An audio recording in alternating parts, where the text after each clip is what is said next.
Hello everyone. Before we start, make sure to like and subscribe to the channel. And leave a comment with where you're from and what time you're watching. That way, YouTube will keep showing you stories just like this one. Now, let's begin. The morning I found our prize stallion dead in his stall was when I finally understood we weren't dealing with ordinary neighbors anymore. I'm writing this from my sister's apartment in Chicago, 3 states away from the farm my wife Grace and I poured everything into for 6 years.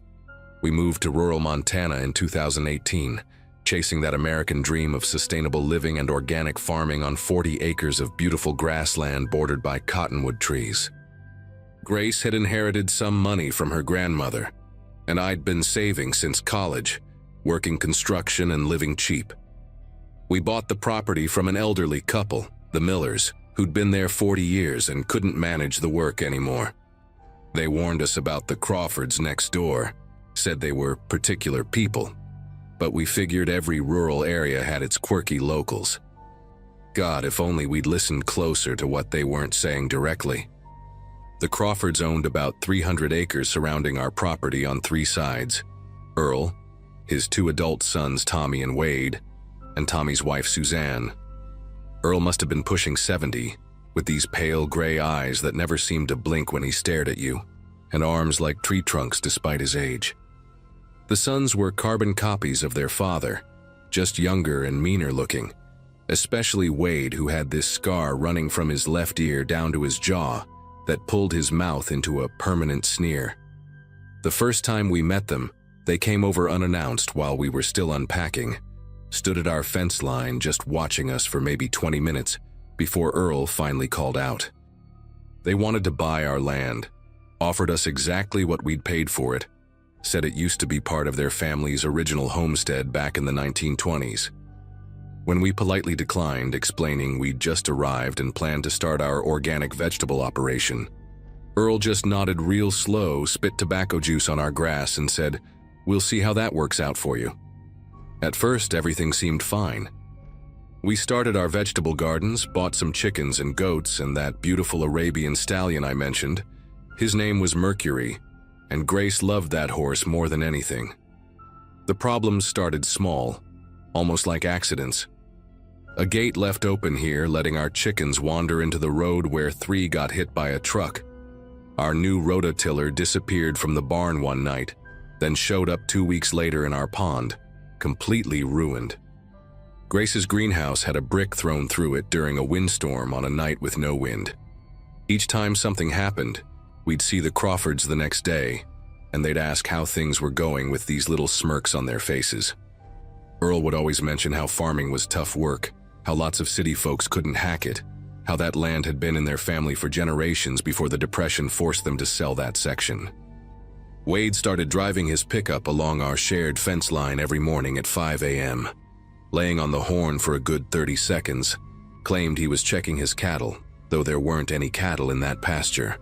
The escalation happened on a Saturday in early September. I was in town getting feed when Grace called me, barely able to speak through her tears. She'd gone to check on Mercury and found him thrashing in his stall, foam coming from his mouth, his eyes rolled back, showing pure white. By the time I got home, our vet Dr. Paulson was already there, but it was too late. Mercury was gone. The vet found traces of antifreeze in his water bucket. Someone had poisoned him deliberately. We called the sheriff's office immediately, and Deputy Coleman came out, took pictures, asked questions, wrote everything down carefully in his little notebook. Then he got this uncomfortable look on his face and explained that without direct evidence linking anyone to the crime, there wasn't much they could do. When I pointed out that the Crawfords were our only neighbors for miles, Coleman just shrugged and said, Earl Crawford's cousin was the sheriff. Had been for 12 years, and maybe we should consider installing security cameras if we were worried about our property. That night, we barely slept. Grace kept crying about Mercury, and I sat by the window with my grandfather's old shotgun across my lap, watching the darkness outside. Around 3 a.m., I saw headlights moving slowly along our driveway, stopping just before the motion sensor lights would trigger. The vehicle sat there for maybe 10 minutes, engine running before backing out and disappearing. The next morning, we found every single one of our vegetable rows had been sprayed with herbicide. 6 months of work destroyed overnight. The chemical smell was so strong it made your eyes water from 50 feet away. But the worst part was the message they'd spelled out in dead grass on our front lawn. Last chance. Each letter was probably 10 feet tall, burned into the earth with whatever poison they'd used. Grace wanted to leave right then, pack what we could fit in the truck and never look back. But I was angry, furious really, and made the stupid decision to confront them directly. I drove over to the Crawford place that afternoon, my shotgun visible in the truck's rear window, not to threaten, just to show I wasn't some pushover they could intimidate. Their property looked like something from a horror movie, honestly, with rusted equipment scattered everywhere, old cars on blocks, and these massive dogs on chains that went absolutely berserk when I pulled up. Earl came out first, then Tommy and Wade emerged from the barn, and Suzanne watched from the porch with this blank expression like she was watching television. I stayed in my truck, window down, and told Earl I knew what they'd done, that we had photos of everything, and if anything else happened, I'd make sure every newspaper and news station in the state heard about it. Earl walked up to my window real slow, leaned in close enough that I could smell the chewing tobacco and something else, something rotten on his breath. He said very quietly, "Boy, you don't know what you're playing with here. This land has been ours since before your grandfather was born." The Millers understood that. They stayed quiet, stayed small, and we let them play farmer for 40 years. But you come here with your organic this and sustainable that, putting up fancy signs, talking to folks in town about expanding, about buying the Jacobson plot that borders our south field. That ends now. Wade stepped closer to the truck then, carrying something in his hand I couldn't quite see at first. When he got close enough, I realized it was a cattle prod, the kind they use on livestock, and he was tapping it against his leg in this rhythmic pattern. Tommy circled around to the passenger side, and I noticed he had a pistol tucked into his waistband, not hidden, just there for me to see. "Here's what's going to happen," Earl continued, his voice still that quiet, controlled tone that was somehow worse than yelling. "You're going to go home, pack up your pretty wife, and be gone by Sunday. We'll buy your place for half what you paid. Call it a convenience fee for all the trouble you've caused. Or you can stay and find out what happens to people who don't respect the natural order of things out here. The Jacobsons thought they were tough too, back in 2016. Haven't seen them around lately, have you?" The way he said it made my chest tighten. I'd heard the Jacobsons had left suddenly in the middle of the night, left everything behind, never even listed their property for sale. It had gone to bank auction eventually. I drove home with Wade's pickup following me the entire way, riding so close I could see his grinning face in my rearview mirror. When I told Grace about the conversation, she broke down completely. That night, we moved our mattress into the walk-in closet of our bedroom, no windows there, and took turns staying awake. Around midnight, our motion sensor lights started going off one by one, starting from the barn and moving toward the house in a pattern that couldn't be animals or wind. Then we heard the barn doors slam open, heard our goats screaming. Not their normal sounds, but these high-pitched shrieks of terror. I grabbed the shotgun and headed for the door, but Grace held me back, begging me not to go out there. We called 911, but the dispatcher said all units were responding to a major accident on Highway 287. Would be at least 2 hours before anyone could come. We sat there in that closet, listening to our animals in distress, to footsteps on our porch, to someone trying our doorknobs one by one. At one point, whoever it was started whistling Amazing Grace right outside our bedroom window, and Grace had to cover her mouth to keep from screaming. When dawn finally came, we ventured outside to find carnage. 3 of our goats had been killed, their bodies arranged in a line by the barn door. Our chicken coop was demolished, feathers and blood everywhere. Though strangely, most of the chickens were just gone, not dead, just missing. They'd spray-painted Sunday on the side of our barn in red paint that looked disturbingly like blood in the morning light. Our truck had 4 flat tires, Every window on the greenhouse was systematically broken, and they'd dumped what must have been 50 gallons of motor oil into our well. The final touch was a dead coyote hung from our front gate, with a note pinned to it that read, "You're next." We took photos of everything, called the sheriff's office again, and this time Sheriff Crawford himself showed up. Earl's cousin, looking like an older, fatter version of the family. He walked around, nodded at the damage, and then told us with a straight face that it looked like we'd had some bad luck with wild animals, maybe a pack of coyotes or wild dogs. When I showed him the spray paint, the note, he suggested maybe we did it ourselves for insurance money. Said he'd need to investigate us for fraud if we pursued this any further. We left that afternoon, packed what we could fit in Grace's sedan, the truck was useless, and drove away from everything we'd built. As we passed the Crawford farm, all four of them were standing at their fence line, watching. Earl gave us a little wave, real friendly-like, and Wade fired his rifle into the air just once. A farewell message we understood perfectly. We stayed with Grace's sister for a week, trying to figure out what to do, contacted lawyers who all said the same thing. Without evidence and with local law enforcement against us, we had no case. Then we got a call from a neighbor we'd barely known, Mrs. Garrett, who lived about 5 miles down the road. She whispered into the phone like she was afraid someone might hear. Told us the Crawfords were living in our house now, had moved their stuff in the day after we left. Said everyone in town knew what they did to folks who bought that property, had been doing it for decades. But nobody dared speak up because Earl's family had connections everywhere. The sheriff, the bank president, even the district judge was married to Earl's niece. The bank foreclosed on our property 2 months later. We couldn't make the mortgage payments without being able to work the land or sell our harvests, and mysteriously, all our insurance claims were denied or tied up in investigations. Grace found out through a friend that the Crawfords bought our 40 acres at auction for a quarter of what we'd paid. Cash payment, no questions asked. The auctioneer was Earl's brother-in-law. We tried reaching out to the FBI, to state police, to anyone who might listen. But rural property disputes weren't exactly high priority, and without concrete evidence linking the Crawfords to specific crimes, we were just another couple with a sob story about bad neighbors. The worst part was learning we weren't the first. Mrs. Garrett eventually sent us newspaper clippings going back to the 1990s.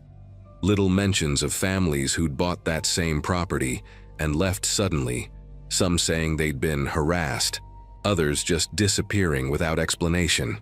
The Millers, the couple who'd sold to us, finally returned our calls after months of silence. They were living in Florida now, and Mr. Miller's voice shook when he told me they'd tried to warn us subtly, but Earl had made it clear what would happen to them if they said too much to potential buyers. We're still in Chicago now, living in a 2-bedroom apartment where the only green space is a small balcony where Grace grows herbs in pots. She doesn't talk about what happened much, but sometimes I catch her looking at photos of Mercury on her phone, and she'll close it quickly, pretending she was checking the weather. We both have regular jobs now. I'm back in construction, she's working at a dental office. And we tell people we used to live in Montana but don't elaborate. Sometimes I'll wake up at 3 a.m. thinking I hear that whistling outside our window, even though we're on the 8th floor. Last month I got a package with no return address.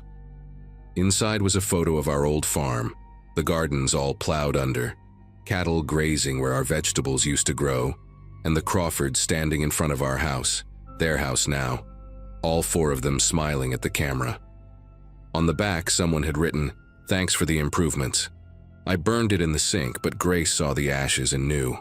She applied for a job in Seattle the next day, and we're moving again next month.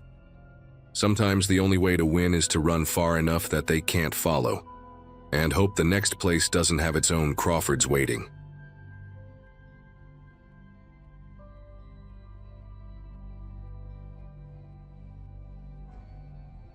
People always ask me why I left Nebraska after 15 years of working the same farm. The truth is, after what happened that night in October 2022, I couldn't stand being alone in those fields anymore. I was 34, divorced, no kids, and I'd been managing the Brennan family's cattle operation since I got out of the Army. It was honest work, feeding the livestock, checking fences, making sure the water systems kept running through those brutal winters. The property sat on about 800 acres outside a town you've probably never heard of. Population barely pushing 2,000. Most nights, the only sounds were the cattle shifting in their pens, and maybe a coyote howling somewhere in the distance. I lived in a small house on the property. Nothing fancy, just a 2-bedroom place with a kitchen that leaked when it rained hard, and a porch where I'd sit with my coffee every morning, watching the sun come up over the cornfields. The neighboring farm belonged to the Novak family, and their daughter Cassie had been spiraling for about 3 years by then. She was maybe 28, used to be pretty before the meth got its hooks in her, had this long auburn hair she'd cut off with kitchen scissors one night, leaving these jagged chunks that stuck out at weird angles. Her dad, Frank, was a quiet guy who raised soybeans and kept to himself after his wife died of cancer. Cassie would show up at my place maybe twice a month, always with some story about needing gas money or her phone being shut off. She'd pick at these sores on her arms while she talked, her eyes darting around like she was watching for something nobody else could see. I usually gave her $20 just to get her to leave because arguing with her was pointless. She'd just come back the next night, knocking louder, sometimes throwing gravel at my bedroom window until I came outside. That particular Sunday started normal enough. I'd spent the morning fixing a section of fence the bulls had knocked down, then drove into town for groceries around noon. The cashier at the Save-A-Lot, Beverly, mentioned she'd seen Cassie at the gas station earlier, arguing with the manager about something. Beverly had this way of lowering her voice when she gossiped, leaning across the register like we were sharing state secrets. She said Cassie looked worse than usual, wearing this oversized green jacket even though it was almost 70 degrees out, and she kept pacing in circles by the pump, talking to herself. I just nodded and loaded my groceries, figured it was none of my business. By the time I got back to the farm, the sun was already starting to dip low, painting everything this burnt orange color that made the fields look like they were on fire. I remember thinking it was too quiet. Usually Frank's dogs would be barking by then, these 2 German shepherds he kept that would lose their minds every time a car drove past. I was in the barn around 8 that night, treating a calf with an infected hoof, when I heard footsteps on the gravel outside. Not normal walking, more like someone stumbling, catching themselves, stumbling again. The barn door scraped open, and there was Cassie, but something was different this time. Her pupils were so dilated her eyes looked completely black, and she had this sheen of sweat across her forehead, even though the temperature had dropped to maybe 50 degrees. She was wearing that same green jacket Beverly mentioned, but now I could see these dark stains on the sleeves that looked almost brown in the barn's fluorescent lights. Her hands kept clenching and unclenching, and when she opened her mouth to speak, I noticed her bottom lip was split, blood dried in the corner. "I need your truck," she said, not asked, said like it was already decided. "And I need $300 right now." The way she emphasized those last 2 words made every instinct from my military days kick in. This wasn't her usual begging. This was desperation mixed with something else. Something that made me automatically take a step back toward the tool wall. I told her I didn't have that kind of cash on me, which was true. I maybe had $40 in my wallet. She started laughing, but it wasn't a real laugh, more like this broken sound that came out in bursts. "You don't understand," she kept saying, walking deeper into the barn, her sneakers leaving weird smudges on the concrete floor. That's when I noticed the pattern. The prints weren't just dirt, they had this reddish tint that left streaks behind each step. She started grabbing things off the shelves, a rope, some wire cutters, then dropped them like she forgot what she was looking for.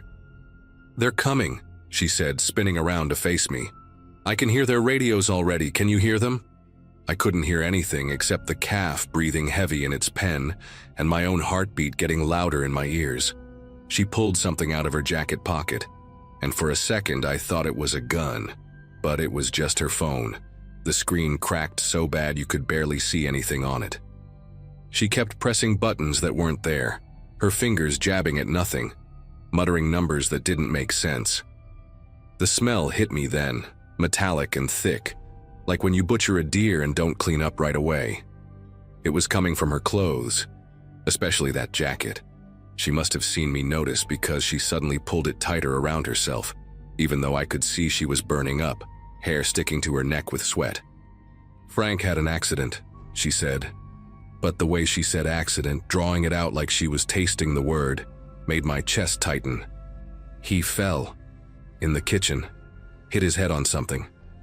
She wouldn't look at me when she said it, her eyes fixed on something past my shoulder, out in the darkness beyond the barn door.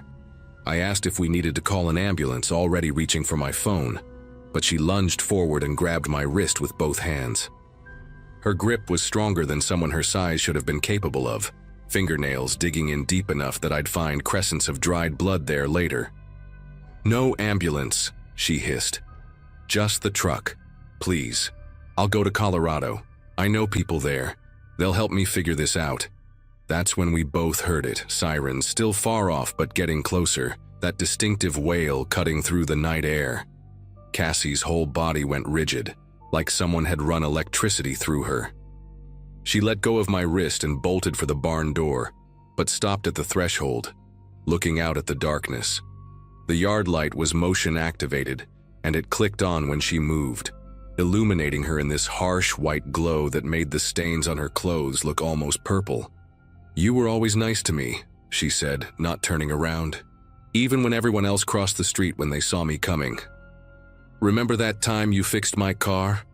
That winter when the radiator cracked?" I did remember. It was 2 years ago, before things got really bad, when she still had moments of being the girl who used to win 4-H competitions and help her mom sell pies at the county fair.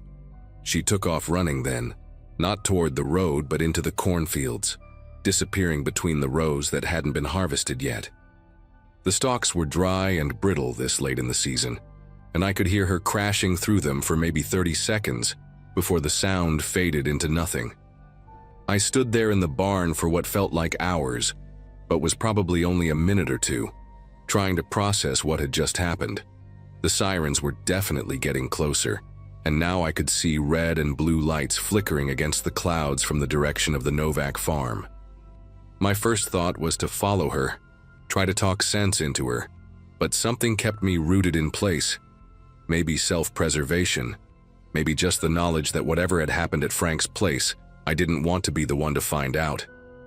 I walked back to my house, legs feeling like they were made of water, and locked the door behind me for the first time since I'd moved in. Through my kitchen window, I could see the emergency vehicles pulling into Frank's driveway, at least 4 police cars and an ambulance. They didn't use their sirens once they arrived, which somehow made everything worse. Officers with flashlights started spreading out across the property, their beams cutting through the darkness like searchlights. One headed toward the cornfield where Cassie had disappeared, and I found myself holding my breath, waiting for shouts or gunshots or something, but there was just the steady sweep of lights and the occasional crackle of radio chatter that I couldn't quite make out. Around midnight, there was a knock at my door, 3 solid raps that made me jump even though I'd been expecting it. 2 deputies stood on my porch, both young guys who looked like they'd rather be anywhere else. The taller one, Officer Daniels according to his name tag, asked if I'd seen Cassie Novak tonight. I hesitated for maybe 2 seconds before telling them everything. Her showing up at the barn, asking for money and my truck, the stains on her clothes, how she'd run into the cornfield. Daniels wrote everything down in this little notebook while the other deputy, Reeves, kept glancing back toward the Novak farm. "Sir, we're going to need you to stay inside tonight," Daniels said when I finished. "Lock your doors and windows. If she comes back, do not let her in. Call 911 immediately." That's when Reeves finally spoke up, his voice barely above a whisper. "Frank Novak is dead. Someone shot him with his own hunting rifle, then beat him with it." The words just hung there in the October air, and I felt something cold settle in my stomach that had nothing to do with the temperature. They found her the next morning almost 10 miles away, walking along County Road 12, in nothing but a t-shirt and jeans. She ditched the green jacket somewhere in the fields. A farmer named Dennis Briggs called it in, said she was just walking down the middle of the road, talking to herself, her feet bloody from running through the harvested cornfields barefoot. The deputies who picked her up said she didn't resist, just kept asking them if they could stop at McDonald's on the way to the station because she hadn't eaten in 3 days. The full story came out over the next few weeks through the local newspaper and courthouse gossip. She'd been awake for 4 days straight, convinced Frank was poisoning her food, putting cameras in her bedroom, reporting her to the DEA. The prosecution said she'd taken his hunting rifle from the garage, a Winchester Model 70 he'd bought himself for his 60th birthday, waited for him to come home from checking his soybeans, and shot him once in the chest when he walked through his back door. When he didn't die right away, when he tried to crawl toward the phone in the living room, she'd finished it with the rifle butt. The coroner said it took him maybe 20 minutes to die, leaving a trail of blood from the kitchen to the hallway where they found him. The trial lasted 3 days. I had to testify about that night in the barn, sitting in a courtroom that smelled like old wood and floor wax, looking at Cassie in an orange jumpsuit and shackles. She'd gained weight in county jail, her face fuller, her eyes clear for the first time in years. When the prosecutor asked me to describe her state that night, I looked right at her, and she gave me this small nod, like she was giving me permission to tell the truth. Her court-appointed lawyer tried to argue diminished capacity, brought in experts to talk about methamphetamine psychosis, how someone could completely lose touch with reality after days without sleep. But the jury only took 4 hours to come back with guilty on second-degree murder, 25 to life. When they read the verdict, Cassie didn't react at all, just stared at her hands folded on the defendant's table. Her father's sister, Nancy, was the only family member who showed up. She sat in the back row crying quietly into a handkerchief that had little blue flowers embroidered on it. I left Nebraska 2 months after the trial ended. Couldn't handle the empty Novak farmhouse next door, the yellow police tape that stayed up for weeks, the way Frank's soybeans just rotted in the field because no one harvested them. The Brennans understood when I gave my notice, even helped me find a job with a ranch operation in Wyoming. Sometimes I still dream about that night. Not nightmares exactly, just replaying those moments in the barn, wondering if I could have done something different. If I'd given her the truck keys, would Frank still be alive? Or would there have been 2 bodies instead of 1? The detective told me later they found the green jacket she'd been wearing, half buried in a drainage ditch 3 miles from where they picked her up. It was Frank's jacket, one he wore for hunting, and the stains I'd seen were exactly what I'd thought they were. He also told me something that still bothers me. They found my name written on a piece of paper in her pocket, along with 4 other names I didn't recognize. When I asked what that meant, he just shrugged and said they'd probably never know. Cassie took a plea deal to avoid trial for premeditated murder, and she never explained the list. I still wake up sometimes wondering if I was supposed to be next, or if that paper meant something else entirely. Something only a mind twisted by 4 days of sleepless paranoia could understand.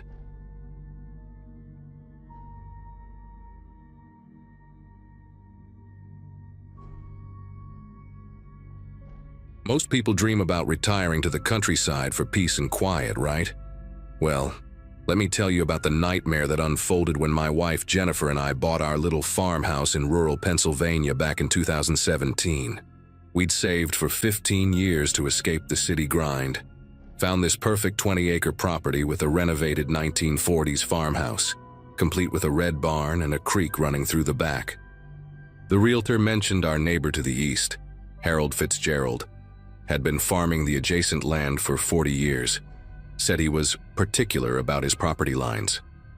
That should have been our first warning, but we were too excited about our vegetable garden plans and the chicken coop we wanted to build. The day we moved in, Harold was already standing at our shared fence line with a surveyor's map, explaining exactly where our property ended and his began. Within the first week, Harold had visited us 4 times, each visit more uncomfortable than the last.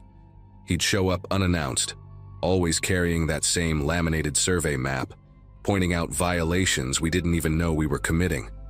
Our moving truck had apparently driven 3 feet onto his access road, leaving tire marks he photographed extensively. Jennifer had walked our golden retriever, Bailey, along what we thought was a public path, but Harold produced documents showing he'd purchased those rights in 1993. He spoke in this measured, quiet tone that never quite matched the intensity in his pale blue eyes, like he was struggling to contain something darker. He installed motion sensor lights along our entire shared property line, flooding our bedroom with harsh white light whenever a deer wandered through. When I asked him about it, he said he needed to monitor the boundary integrity and suggested we install blackout curtains if it bothered us. The real problem started about 2 months in, when we decided to repair the old fence on our western boundary. Harold appeared within minutes of the contractor's arrival, demanding to see permits and property surveys, even though the fence was nowhere near his land. He'd installed cameras, we discovered, at least 6 of them that we could count, all aimed at different angles of our property. The contractor, a local guy named Brett, pulled me aside and warned me that Harold had driven off 3 different families from our property over the past decade. "Man measures his corn rows with a ruler," Brett said. "Filed complaints against the Johnsons because their maple tree dropped leaves on his side." That evening, Harold left a typed letter in our mailbox 3 pages long, detailing the proper protocols for any modifications to our property, including a requirement to notify him 72 hours in advance of any work crews arriving. Things escalated that Friday when Jennifer planted sunflowers along our side of the fence. I was in town getting supplies when Harold confronted her, claiming the flowers would attract birds that might eat his corn seed. Jennifer tried to explain they were 30 feet from his crops, but Harold had already taken dozens of photos, documenting what he called agricultural sabotage. He started showing up at odd hours, sometimes at 5 in the morning, sometimes near midnight, always finding some reason to complain. Our porch light was too bright and disrupted his chickens' laying schedule. Our guests parked too close to the road. The smell from our compost bin was carrying over to his property. He'd stand there with his clipboard, making notes while he talked, never raising his voice, but somehow making every word feel like a threat. The other neighbors, the Andersons to our west, started avoiding us, and I later learned Harold had told them we were problem residents who didn't respect rural traditions. The morning everything changed was a Saturday in late July. I woke up to Jennifer crying in the kitchen, staring out the window at our chicken coop. All 6 of our chickens were dead, arranged in a perfect line along the fence that bordered Harold's property. Their necks had been wrung, and someone had placed them precisely 18 inches apart, measured exactly. I knew it was exact because there was a measuring tape still lying there, one of those old metal ones with HF engraved on the side. When I confronted Harold, he was already in his barn, cleaning his boots with methodical precision. He looked up at me with this blank expression and said, our chickens had been trespassing on his land repeatedly, and that in farming communities there were consequences for poor animal husbandry. He suggested I check my property more carefully, maybe install better fencing, and then went back to cleaning his boots like we'd been discussing the weather. I called the sheriff's office, but Deputy Morrison just looked tired when he arrived. He took photos, made notes, but explained that without direct evidence there wasn't much he could do. Harold's been here longer than anyone, he said. Never been caught doing anything illegal. That afternoon, I found Harold installing a new camera on a pole right at our property line, this one with a speaker system attached. He waved at me while adjusting the angle, making sure it captured our entire backyard. Jennifer wanted to leave right then, pack everything and go back to the city, but I convinced her we couldn't let him drive us away. We'd invested everything in this place. That night, the speaker crackled to life at 2 in the morning with Harold's voice, informing us that our dog had been barking for approximately 4 minutes, and reminding us about county noise ordinances. Over the next 3 days, Harold's behavior became increasingly erratic and frightening. He started patrolling our fence line every 4 hours, day and night, carrying a long stick that he'd drag along the fence posts, creating this rhythmic metallic sound that echoed across our property. Jennifer found him standing in our vegetable garden one morning, pulling up our tomato plants and examining their roots. When she screamed at him to leave, he calmly explained he was checking for agricultural diseases that might spread to his crops, cited some obscure farming statute from 1952 that he claimed gave him the right. He'd filled our mailbox with printed articles about property disputes that had ended badly, headlines highlighted in yellow marker. One evening, we came home to find he'd spray-painted perfect straight lines across our lawn, marking what he called optimal mowing patterns for rural properties, the paint soaking deep into the grass we'd spent months nurturing. The Andersons finally broke their silence when Harold poisoned their pond. They'd stocked it with bass and bluegill 3 years earlier, and one morning every single fish was floating belly up in water that reeked of industrial pesticide. Harold claimed runoff from their improperly maintained septic system had been contaminating his groundwater, showed them his own water tests that nobody could verify. That same week, the Brennans on the other side of Harold's property found their prized dairy cow dead in the field, foam around its mouth suggesting poisoning. Harold expressed sympathy, mentioned how dangerous wild plants could be if property wasn't properly maintained, offered to help them identify problematic vegetation. The veterinarian found traces of ethylene glycol in the cow's system, basically antifreeze, but again, no proof of how it got there. We all knew, though.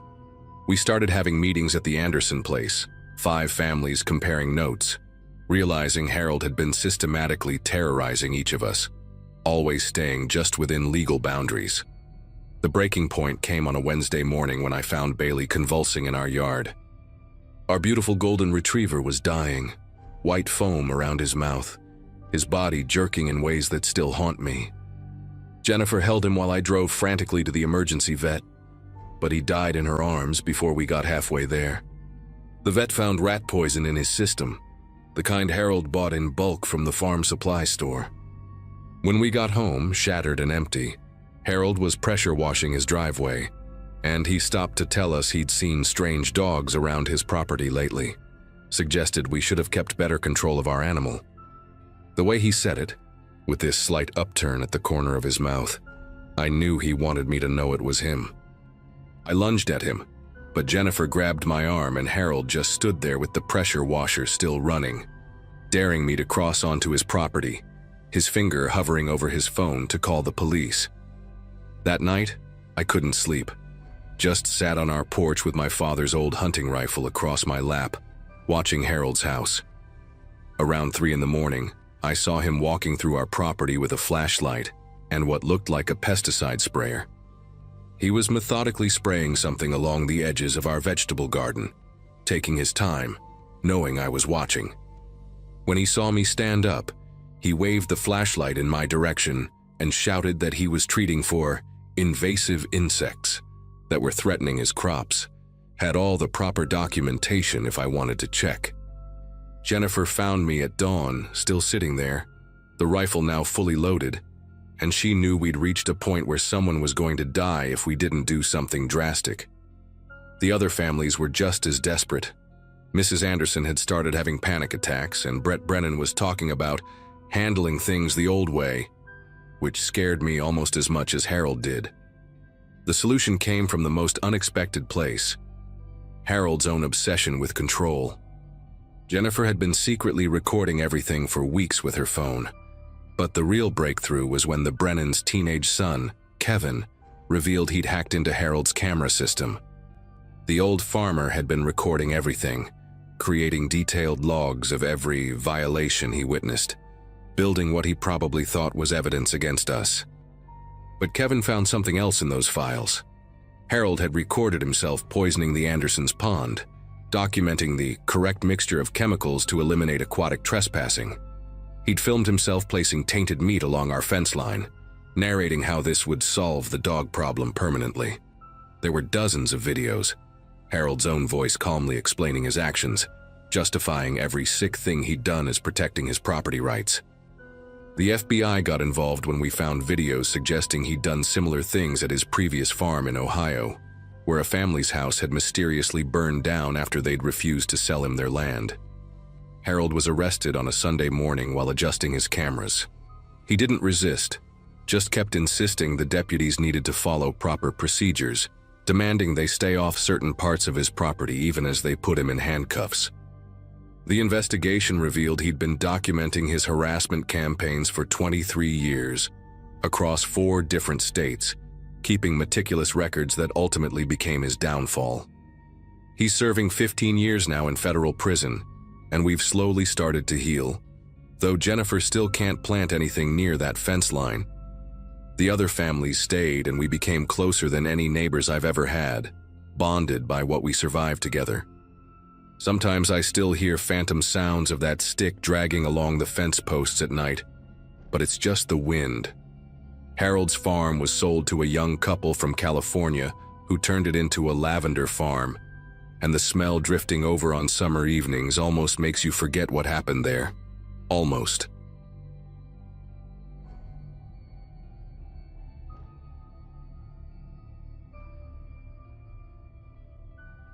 Sometimes I still drive past that old property line where everything went wrong, and I can't help but remember how normal that Thursday morning started. I was 34, managing my family's wheat farm in eastern Kansas after my dad's stroke left him partially paralyzed.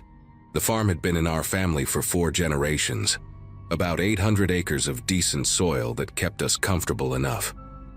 My wife Laura and I had just celebrated our 10th anniversary, and our twin boys were starting 2nd grade at the local elementary school. Life was predictable in the way that farm life tends to be. You wake up before dawn, check the equipment, monitor the crops, fix whatever broke overnight, and go to bed exhausted but satisfied. That morning I was drinking coffee on the porch, watching the sun paint the wheat fields gold, completely unaware that by nightfall I'd be loading my shotgun and barricading my family inside our house. The Walkers owned the property adjacent to ours, and for as long as anyone could remember, there'd been tension about where exactly our land ended and theirs began. Old Man Walker, that's what everyone called Eugene Walker, even though he was barely 60, had inherited his 1,000 acres from his father, just like I had. The original survey markers from the 1890s had long since disappeared, and both our families had different documents claiming ownership of a strip of land about 40 feet wide and half a mile long that ran between our properties. It sounds like nothing, but that strip had the best soil in the county and access to Millstone Creek, which never ran dry even in the worst droughts. For decades we'd shared an uneasy truce about it. Nobody farmed it, nobody fenced it, and we all pretended it didn't exist. But that morning, as I finished my coffee, I spotted something that made my chest tighten. A line of brand new steel fence posts glinting in the sunrise, marching right down the middle of that disputed strip. I drove my pickup down there, hoping maybe I was seeing things wrong from the distance. But no, there they were. Professional-grade posts sunk deep into the ground, with rolls of wire fencing stacked nearby. Eugene's son, Craig, was there with 2 hired hands stretching measuring tape between posts. Craig was 38, built like a linebacker gone to seed, with these small, mean eyes that always seemed to be calculating something. He'd done 2 tours in Afghanistan and came back different, according to folks in town. Quieter, but with this coiled tension that made people uncomfortable. When he saw me approaching, he straightened up real slow, like he'd been expecting me. The 2 workers, young guys I didn't recognize, probably from a couple counties over, kept working, but I could see them watching us from the corners of their eyes. The morning had gotten humid already, and crickets were screaming in the tall grass, but everything else had gone dead quiet, even the birds. "Morning, neighbor," Craig said, but the way he said neighbor sounded like he was spitting out something bitter. He was wearing a faded green t-shirt with the sleeves cut off, and I could see a tattoo on his shoulder, some kind of military insignia with words in Latin I couldn't read. His hands were covered in fresh dirt, and he kept flexing them while we talked, making the veins in his forearms pop out like rope under his sunburned skin. Dad decided it was time we made things official. Got ourselves a new survey done last month. Professional outfit from Topeka, all legal and proper. Shows this strip belongs to us, always has. He pulled out a folded document from his back pocket, waved it at me but didn't offer to let me read it. The paper looked official enough from where I stood, with a gold seal and everything, but something about how he was smiling, just this slight upturn at the corner of his mouth, made my skin prickle with unease. I told him we'd need to see that survey, maybe get our lawyer involved, and that's when his whole demeanor shifted. The fake friendliness dropped away like a mask falling off, and he stepped closer to me, close enough that I could smell the Copenhagen tobacco on his breath and see the little burst blood vessels in the whites of his eyes. "Your family's been stealing from us for 60 years, he said, voice low and steady. "Taking water that wasn't yours, growing wheat on soil you had no right to. My granddad was too soft to do anything about it, and my dad spent too many years trying to be neighborly. But I'm not them." One of the workers dropped a fence post with a loud clang, and we both turned to look. When I turned back, Craig had pulled out his phone and was taking pictures of me standing there. "For the record," he said, "in case you try anything stupid, we've got cameras up now too, 3 of them with night vision, watching that strip 24/7. The rest of that morning passed in a blur of phone calls, to our family lawyer, to the county clerk's office, to my uncle who dealt with the Walkers back in the 80s. Nobody could give me immediate answers, but everyone said the same thing. Don't do anything rash, let the legal system handle it. Easy for them to say. By noon, the Walkers had strung up half the fence already, and I could see it from my kitchen window. This ugly scar of galvanized steel cutting across land my grandfather had worked with his own hands. Laura kept the boys inside even though they wanted to play in the yard, and she had this worried crease between her eyebrows that only showed up when things were really bad. Around 2 o'clock, I decided to move our tractor to the east field. Needed to disc some ground for winter wheat planting anyway. But when I got to the equipment shed, I could smell it before I saw it. Diesel fuel, everywhere. Someone had punctured the fuel tank on our John Deere, and there was a massive puddle of rainbow-slicked fuel soaking into the dirt floor. The hole in the tank was clean, probably made with a cordless drill. Deliberate, not accidental. Must have happened during the night or early morning before I'd checked the shed. 500 gallons of diesel, at least $3,000 worth, just seeping into the ground. But worse than the money was the message. They could get to our equipment whenever they wanted. I called the sheriff's office and Deputy Martinez came out, took pictures, made a report. But without proof, without cameras of our own, there wasn't much he could do. Could have been vandals, he said, though we both knew better. He'd been called out to the Walker property just last month when Craig beat a door-to-door salesman with a tire iron for trespassing. The guy didn't press charges. Craig's dad paid his medical bills and then some. But everyone knew Craig was capable of violence. Martinez told me to install security cameras, maybe motion lights, and to call immediately if anything else happened. That afternoon, while I was at the farm supply store pricing security systems, Laura called me crying. Really crying, not just upset.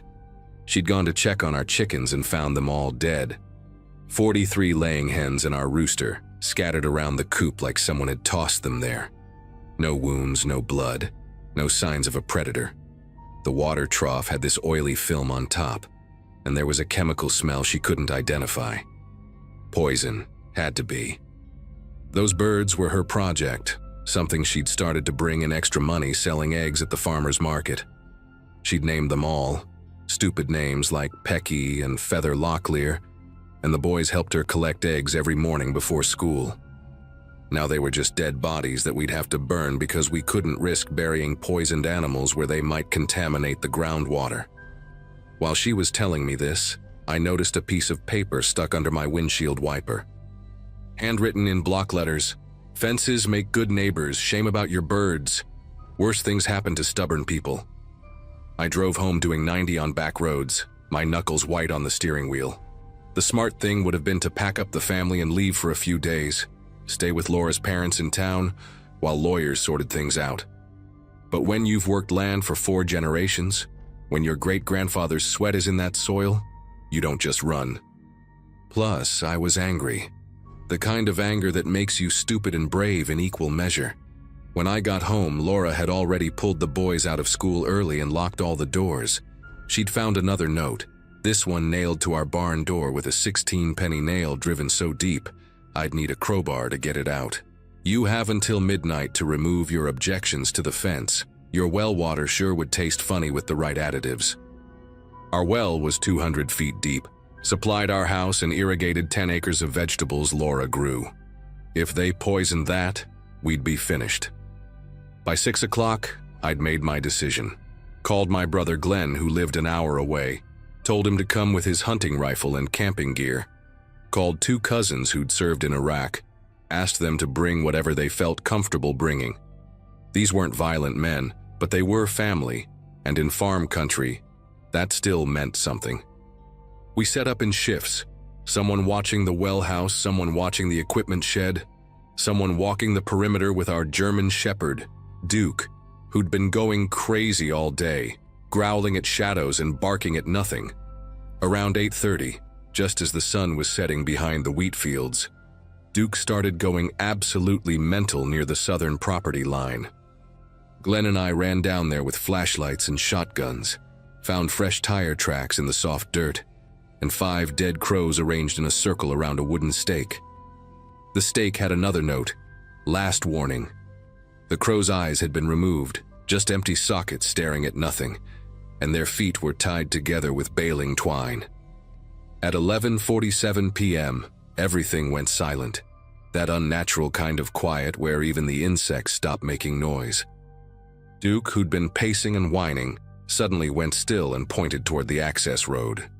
Through the darkness, we could see headlights approaching with their high beams off, just the dim yellow of old fog lights.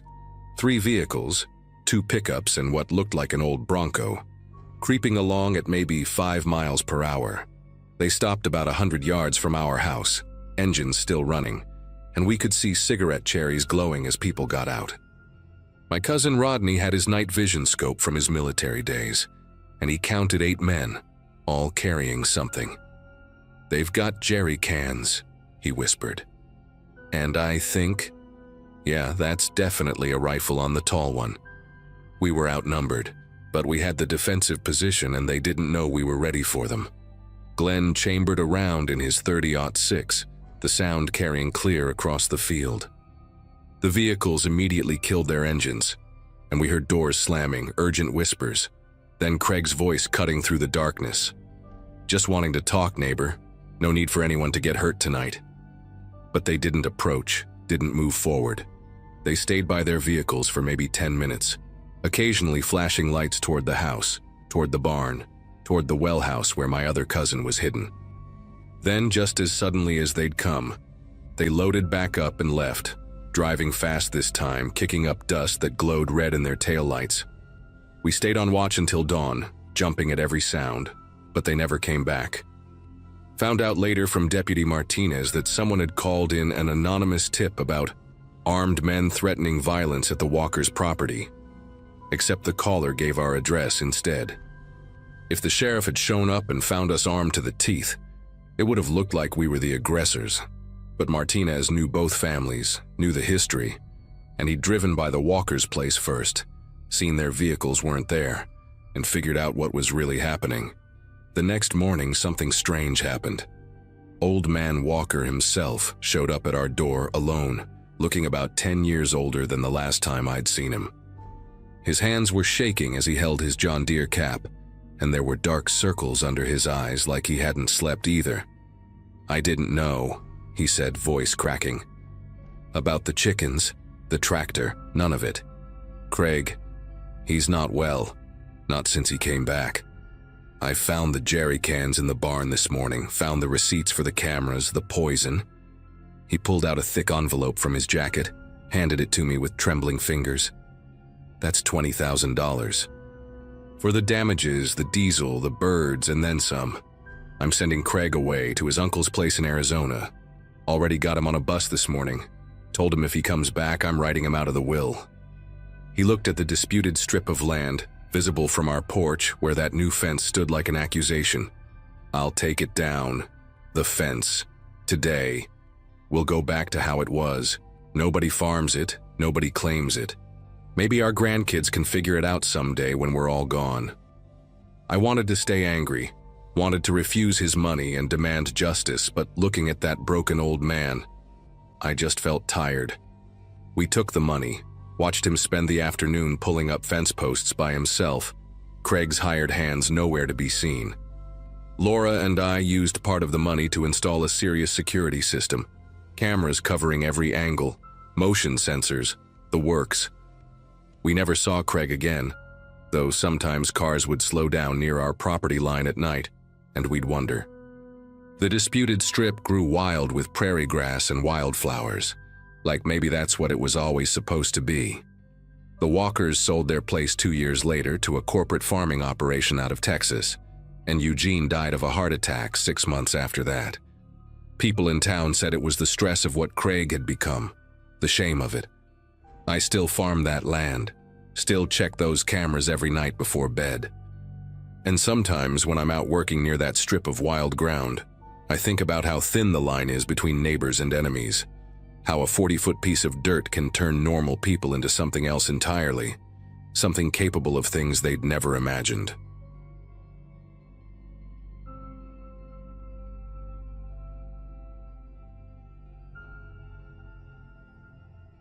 The farmhouse stood about 40 minutes outside of town, surrounded by cornfields that stretched endlessly in every direction. I was 21, finishing my junior year at State University, and when my roommates Jordan and Blake found this rental listing for dirt cheap, we jumped on it immediately. The place was ancient, probably built in the 1940s with creaking wooden floors and windows that rattled whenever the wind picked up. But it had 4 bedrooms, a massive kitchen with one of those old cast-iron stoves, and rent that was less than what we'd been paying for our cramped apartment near campus. We moved in during early May, right after finals, planning to stay through the summer while we worked our internships. The isolation felt peaceful at first, therapeutic even, after months of dormitory chaos and constant noise from other students. Our nearest neighbors lived in a double-wide trailer about 200 yards away, separated from our property by a deteriorating chicken wire fence that barely stood 5 feet tall. From day one, we could hear them arguing, violent, screaming matches that echoed across the empty fields between us.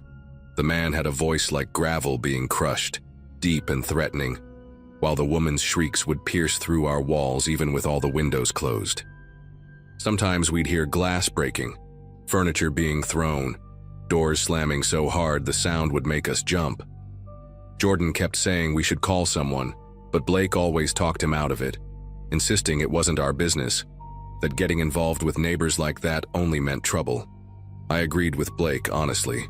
These people seemed dangerous, unpredictable, and the last thing we needed was to make enemies with the only other humans for miles around.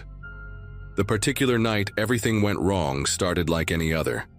It was a Tuesday in late June, humid and sticky, with thunderclouds building on the horizon but never quite delivering the rain we desperately needed. I'd gotten home from my internship at the Agricultural Extension Office around 6, exhausted from spending the day cataloging soil samples in a warehouse without air conditioning.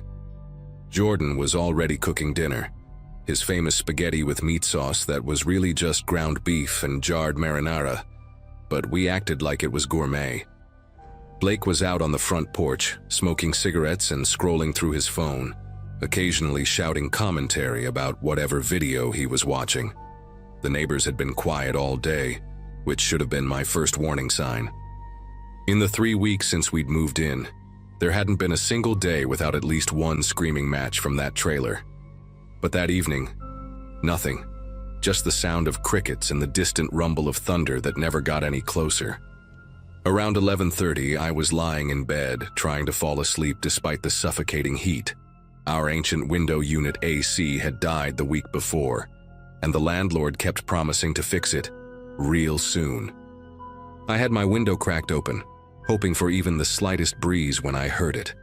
The unmistakable sound of metal being cut. It was rhythmic, deliberate, like someone working with wire cutters or tin snips. At first, I convinced myself it was just the storm finally rolling in, maybe wind catching something metal outside. But the sound continued, steady and purposeful. and it was coming from the direction of that chicken wire fence. I sat up in bed, straining to see through the darkness outside my window. The moon was hidden behind clouds, and all I could make out were vague shapes and shadows moving where they shouldn't be moving. I crept out of bed, careful not to make the floorboards creak, and made my way to Jordan's room down the hall. His door was slightly open, and I could see him sitting up in bed, his face illuminated by his phone screen. "You hear that?" I whispered, and he nodded, eyes wide. We both moved to his window, which had a better view of the fence line. That's when we saw them, 3 figures working on the fence with what looked like bolt cutters. They were methodical, cutting through section after section, creating an opening large enough for a person to walk through. One of them kept looking back toward the trailer, like he was checking to make sure no one was watching from there. Another one was wearing something reflective, maybe a watch or a chain, that caught what little light there was each time he moved. The third guy was massive, probably 6'4" or 6'5", with shoulders that looked like he could flip a car if he wanted to. They weren't trying to be quiet either, which somehow made it worse. They knew no one would stop them. Blake must have heard us moving around, because suddenly he was in the doorway, asking what was going on in his usual too loud voice. Jordan and I both shushed him frantically, pointing toward the window. When Blake saw what was happening, his whole demeanor changed. He pulled out his phone, hands trembling as he dialed 911. The dispatcher asked a million questions. Our address, how many intruders, were they armed? Were we in immediate danger?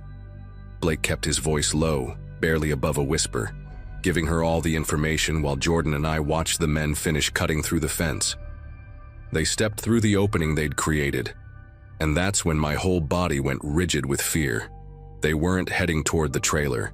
They were walking straight toward our house, spreading out as they moved, like they'd done this before and knew exactly how to surround a building. The dispatcher was still asking questions, but Blake had gone silent, just staring out the window. I grabbed the phone from him and whispered that 3 men had cut through our fence and were approaching our house right now. She said units were on the way, maybe 15 minutes out. 15 minutes. In that moment, 15 minutes felt like 15 hours. The big guy was heading toward our back door, the one that led into the kitchen. The other 2 were splitting up, one going left toward the garage, the other right toward the front porch. We could hear their footsteps on the gravel driveway, slow and deliberate. Jordan ran downstairs to check the locks, and I heard him cursing because the back door's deadbolt had been broken since we moved in, another thing the landlord promised to fix. All we had was the regular lock on the doorknob, the kind you could probably break with one solid kick. Blake was frantically looking for something to defend ourselves with, but what did we have? Kitchen knives? A baseball bat Jordan brought for the recreational softball league he never joined? Then came the sound that still wakes me up some nights, the doorknob on the back door slowly turning. Just a subtle squeak of metal on metal, but in that silent house it sounded like a scream. The knob turned all the way, hit the lock, and stopped. There was a pause, maybe 3 seconds that felt like 3 years. Then the door shook as someone pulled on it hard, testing it. Jordan was down there alone, and I could hear him breathing heavy, probably standing just feet away from whoever was on the other side of that door. The pulling stopped, and then we heard voices, low and muffled, like they were discussing something. One of them laughed. Not a normal laugh, but something guttural and mean. The kind of laugh that comes right before someone does something terrible.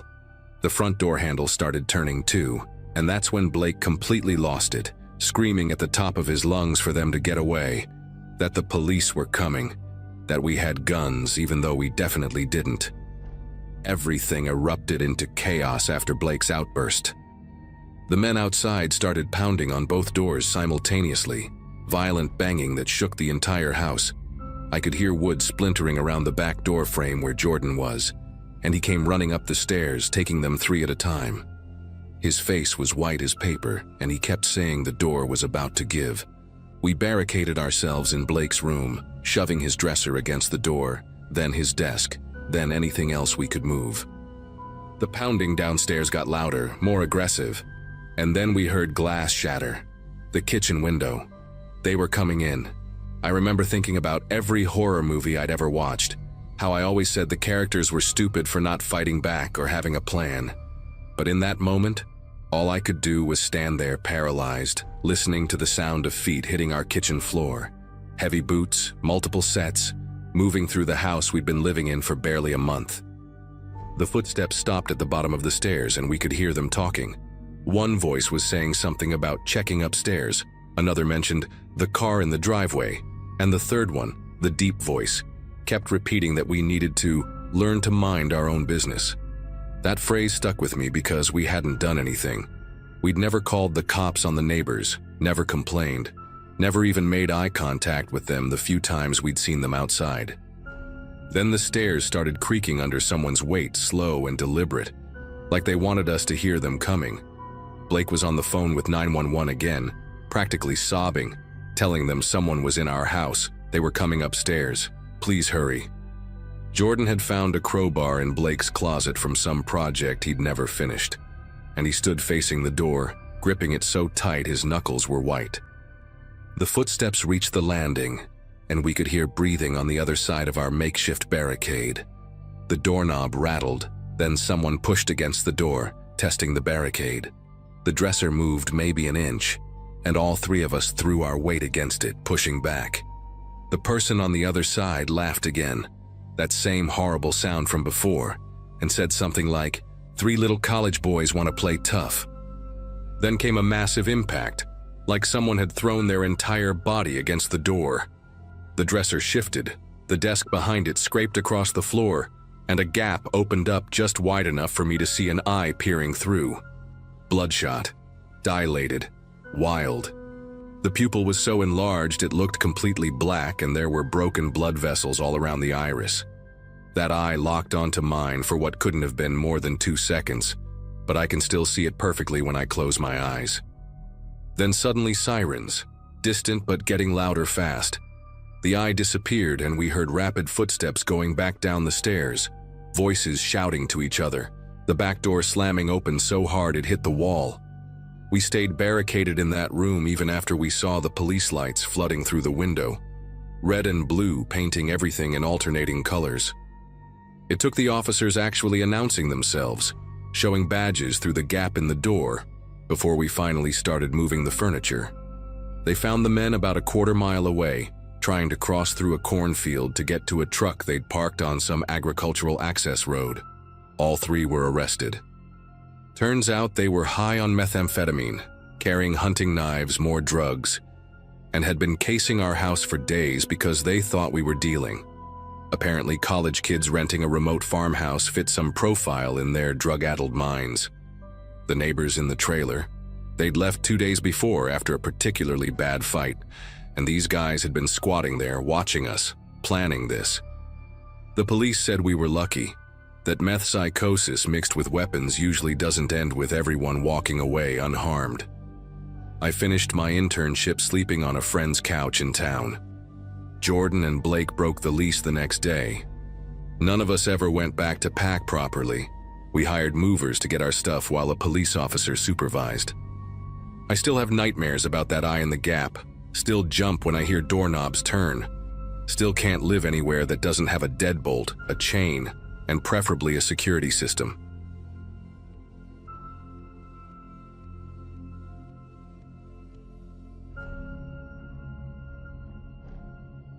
It was the middle of August 2016 when everything happened, and I was 12 years old, spending another long afternoon at our family's farm outside Riverside while my parents drove into town for supplies. We lived about 20 minutes from the nearest grocery store, down a gravel road that kicked up dust clouds whenever anyone drove past, which wasn't often. I remember sitting on our front porch that day, reading one of those young adult novels about kids solving mysteries, completely absorbed in the story while our tabby cat, Whiskers, dozed in a patch of sunlight near my feet. The cicadas were buzzing so loud it almost hurt your ears, and the air was thick with humidity that made your clothes stick to your skin the moment you stepped outside. When I heard footsteps on the gravel, I looked up to see Mr. Donovan walking up our driveway, and my first thought was relief because I knew him from church. He ran the hardware store downtown and always gave me butterscotch candies when my dad brought me along to buy supplies. He was wearing his usual plaid shirt, but it was untucked and wrinkled, and his gray hair looked messier than normal, like he'd been running his fingers through it over and over again. He gave me this big smile when he saw me, the kind adults do when they're trying to seem friendly, but something's bothering them, and asked if my parents were home. When I told him they'd gone to town, he asked if he could use our phone because his truck broke down about a mile up the road, and his cell phone was dead, which made sense because nobody got good reception out here anyway.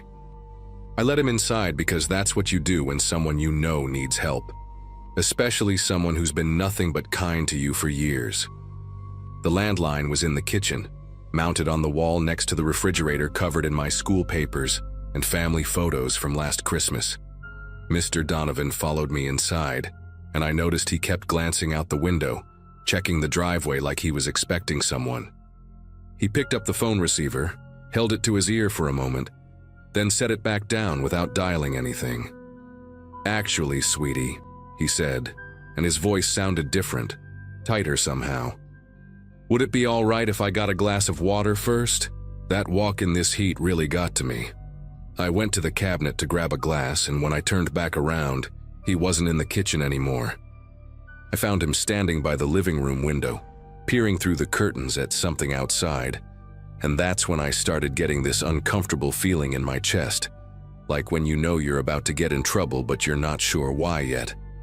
He must have heard me because he turned around quickly and gave me that same too big smile, saying he thought he heard his buddy's truck coming to pick him up, but it must have been nothing. The way he kept moving around our house, touching things, running his hand along the back of our couch, picking up and setting down the ceramic rooster my mom collected, reminded me of how our dog acted during thunderstorms, all restless energy with nowhere to go. He asked if my parents said when they'd be back, and when I told him probably another hour or two, he nodded like he was doing math in his head, calculating something I couldn't understand. That's when we both heard it, the sound of tires on gravel, multiple vehicles from the sound of it coming fast down our driveway. Mr. Donovan's whole body went rigid, and the color drained from his face so quickly, it was like watching someone age 10 years in a second. Through the window, I could see 2 sheriff's department cars pulling up to our house, their lights flashing but no sirens, and my first thought was that something had happened to my parents. But Mr. Donovan grabbed my shoulder, not hard enough to hurt but firm enough to get my attention, and said in this low, urgent voice, "Listen, honey, those officers are confused about something. I need to step out back for just a minute to avoid any misunderstanding, okay? Can you tell them nobody's here?" His fingers were trembling against my shoulder, and there were beads of sweat rolling down his temples, even though our air conditioning was running full blast. Before I could answer or even process what he was asking me to do, he was already moving toward our back door, the one that led out toward the barn and the chicken coops. The doorbell rang, followed by heavy knocking, and I stood there in our living room, my mind racing between answering the door and following Mr. Donovan to ask what was happening. Through the front window, I could see 2 deputies standing on our porch, their hands resting on their belts in that casual but ready way cops always seem to stand. One of them, a woman with her hair pulled back in a tight bun, saw me through the window and gave me a small wave, mouthing, "It's okay," through the glass. Mr.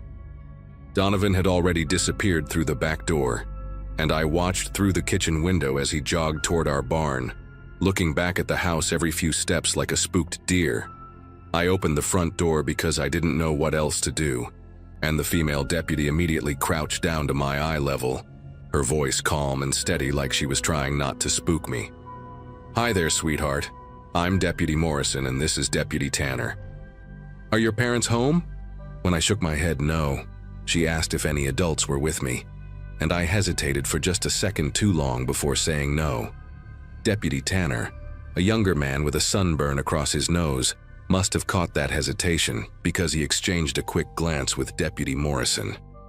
She asked if they could come inside to make sure everything was okay, and as they stepped into our living room, I noticed how their eyes swept every corner, taking in details I'd never paid attention to. the back door slightly ajar, Mr. Donovan's muddy footprints on our hardwood floor, the glass of water I'd gotten him still sitting untouched on the kitchen counter. Deputy Morrison asked me gentle questions while Deputy Tanner walked through our house, checking rooms with practiced efficiency. Had anyone been here today? Did I know a man named Carl Donovan? Was I hurt or scared? The questions came soft but steady, and with each one, I felt like the floor was tilting beneath me because I was starting to understand that Mr. Donovan, the man who'd sold my dad lumber and taught my Sunday school class 2 years ago, had lied to me about everything. Deputy Tanner came back from checking the bedrooms and whispered something to Deputy Morrison, who nodded and spoke into her radio, calling for backup to check the property's outbuildings. Through the kitchen window, I could see our barn door was slightly open, just a crack, but enough that I knew Mr. Donovan was in there, probably crouched behind the hay bales or up in the loft where we stored old furniture. More deputies arrived within minutes, and they moved across our property like they'd rehearsed it 100 times, spreading out to surround the barn while Deputy Morrison stayed with me in the living room. She kept talking to me in that same calm voice, explaining that Mr. Donovan needed to answer some questions about something that had happened in town, but I could barely focus on her words because I was watching through the window as 4 officers positioned themselves around the barn's exits. One of them had a megaphone and called out for Mr. Donovan to come out with his hands visible, that they just wanted to talk, but the barn stayed silent except for our rooster, who chose that exact moment to crow from his pen nearby. The waiting felt endless, like those seconds between lightning and thunder when you're counting to see how close the storm is. And I kept thinking about all the times Mr. Donovan had been at our house before, helping my dad fix the fence, bringing us fresh eggs from his chickens, always so normal and friendly. Then I saw him emerge from the barn's side door, the one we hardly ever used because it stuck in the frame, and you had to shoulder it hard to get it open. His hands were raised above his head, and even from inside the house I could see his shoulders shaking.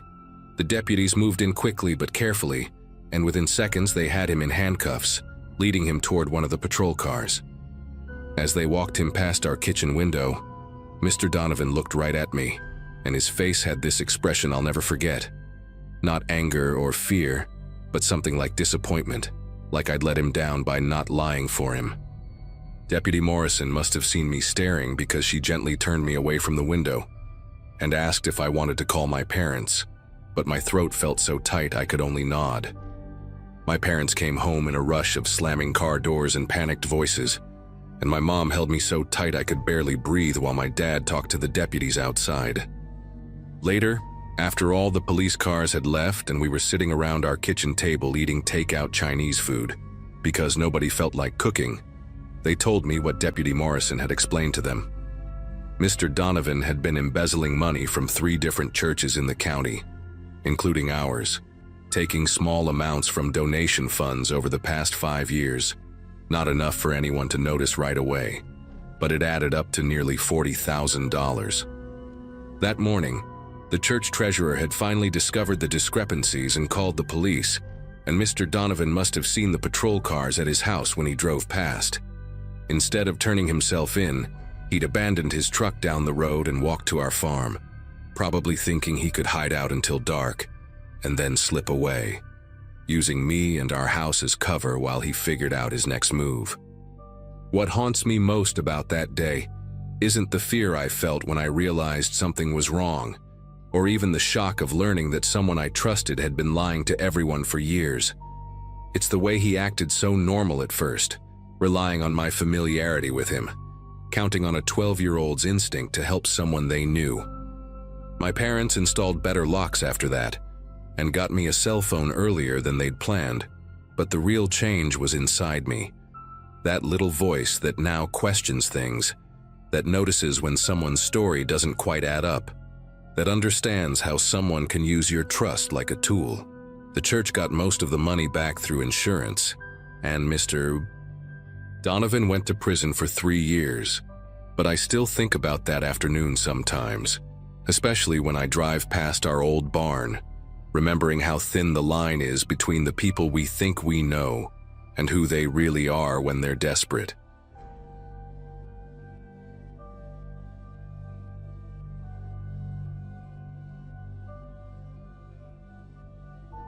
I grew up in a small rural town where everybody knew each other's routines without even trying.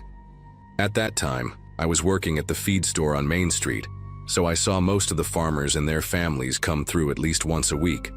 One couple stood out more than the rest, Thomas and his wife, Linda.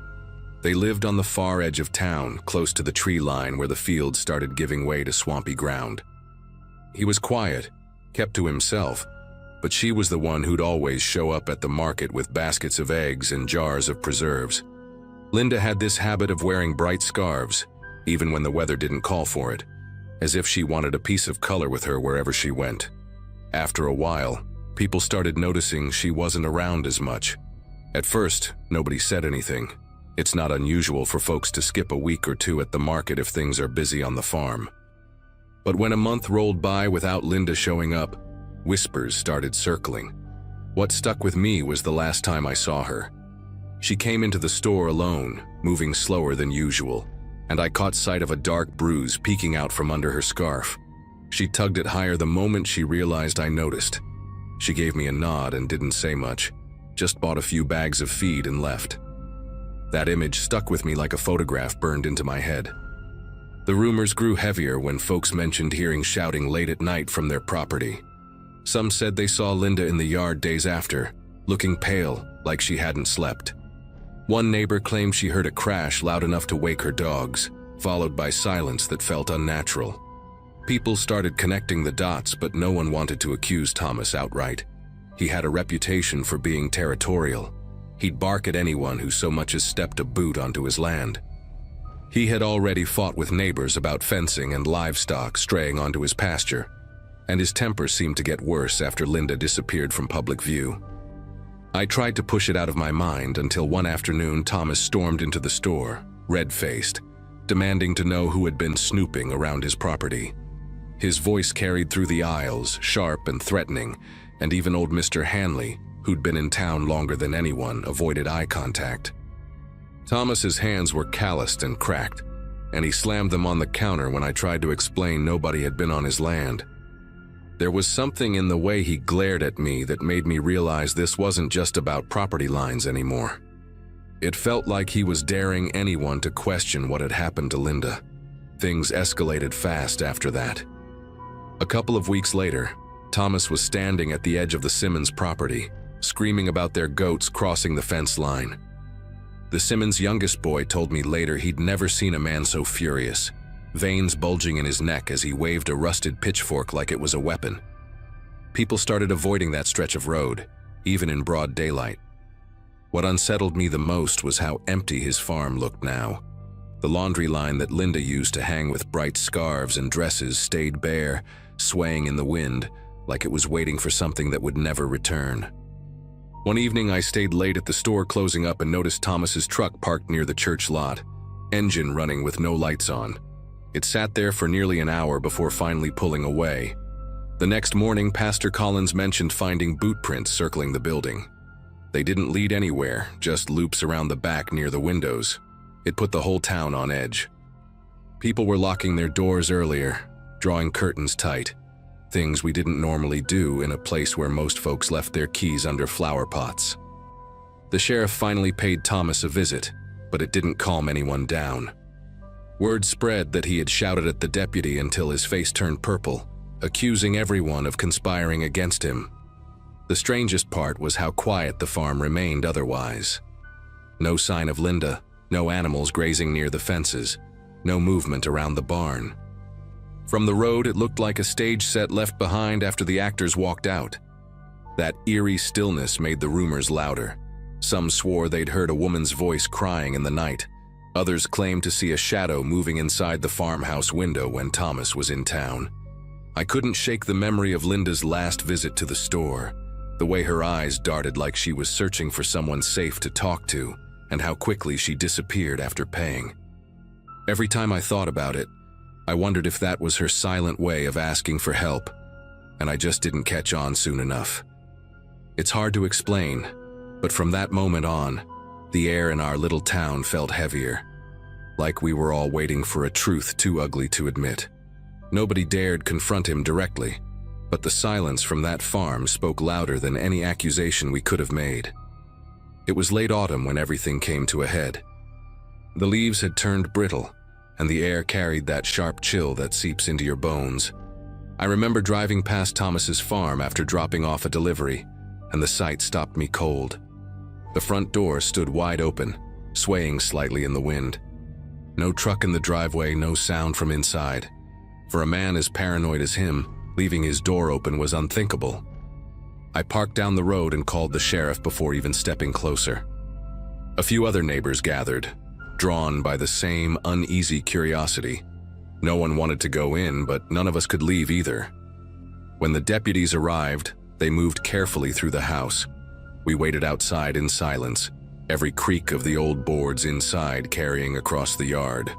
After what felt like forever, they came back out with strained expressions.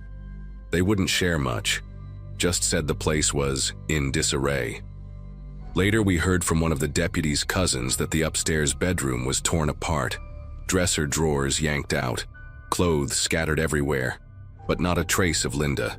In the cellar, they found muddy boots and a torn scarf caught on a nail, bright red like the ones she always wore. That detail spread through town faster than any official statement ever could. Thomas never returned. His truck was found abandoned near the river a week later, keys still in the ignition. Search teams combed the woods and dragged the water, but they didn't recover a body. What unsettled me most was how quickly the authorities seemed to want the whole thing to go quiet. They boarded up the farmhouse and locked the gate, as if sealing away questions they didn't want to answer. The land stayed untouched, weeds growing high, windows staring blankly like eyes watching the road. Some people whispered that Linda's family knew more than they let on, but no proof ever surfaced. The silence from everyone involved was louder than shouting. Even now, years later, whenever I drive past that overgrown stretch of land, I think about Linda's last look at me in the store, and how maybe she had been reaching out in her own quiet way. Our town still doesn't speak openly about it. We avoid the topic like a wound that never healed. I carry the weight of wondering whether I should have done something when I saw that bruise, when I noticed the scarves pulled too high on her neck. Maybe it wouldn't have changed anything. Maybe it would have. What I do know is that both of them vanished, and the ground they left behind feels haunted, not by ghosts, but by secrets buried too deep for anyone to admit.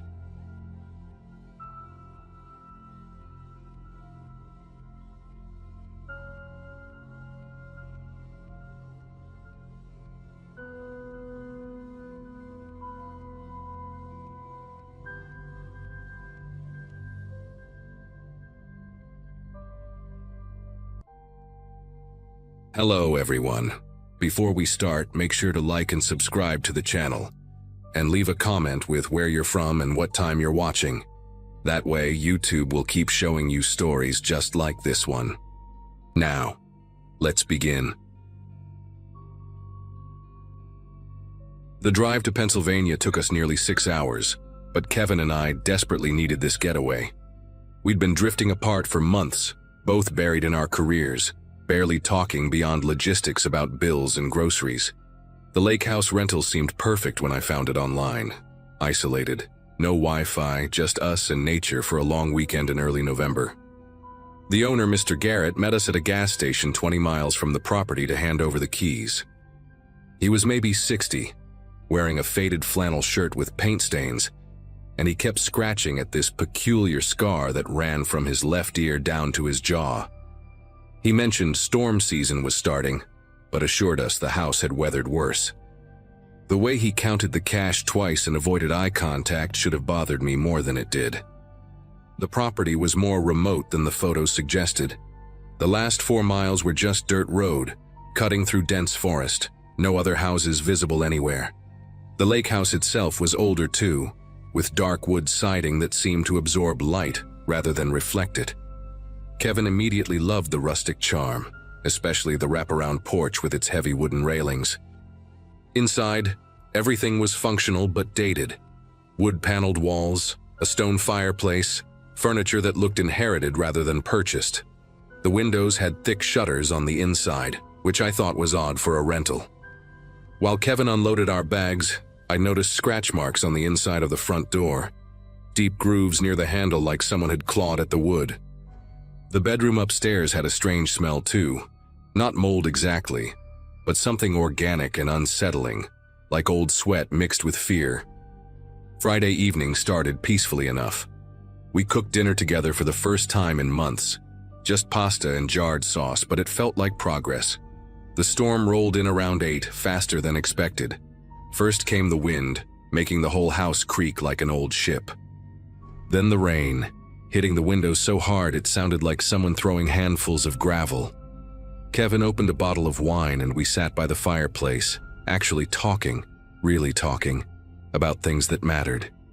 The thunder started around 9:30, these deep rolling crashes that you could feel in your chest.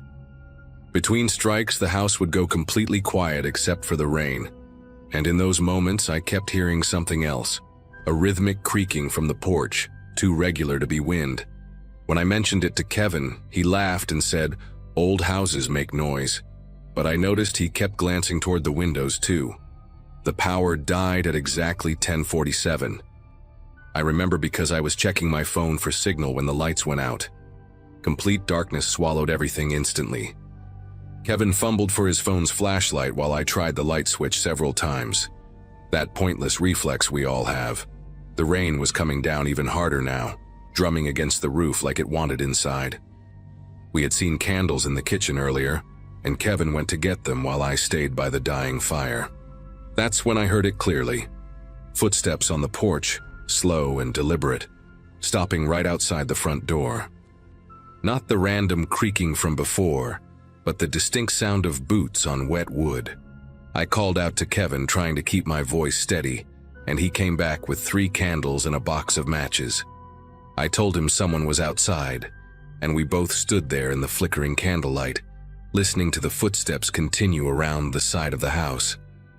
Kevin grabbed the fireplace poker and moved toward the front door, trying to look through the peephole, but it was too dark outside to see anything.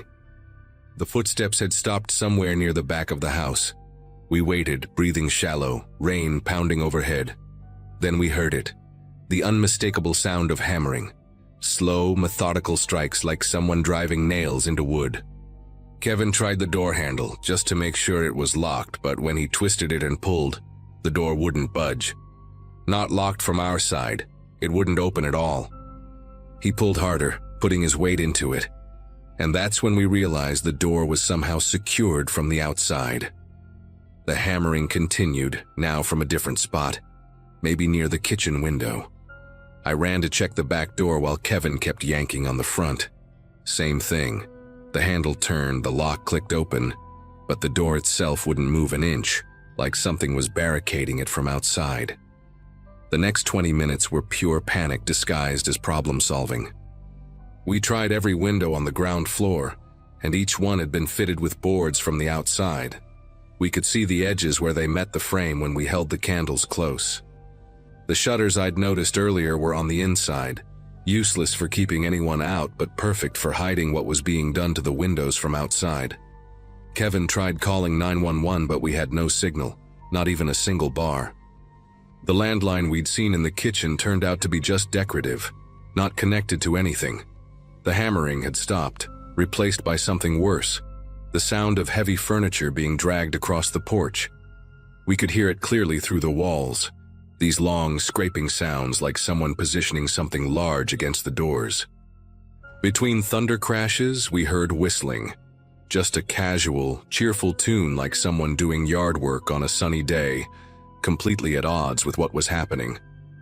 Kevin decided we needed to try the second-floor windows. We grabbed the candles and rushed upstairs, our shadows dancing wildly on the wood-paneled walls. The master bedroom window faced the lake. If we could break it and jump, it was maybe a 12-foot drop to the ground. Kevin grabbed the bedside lamp and swung it hard against the glass.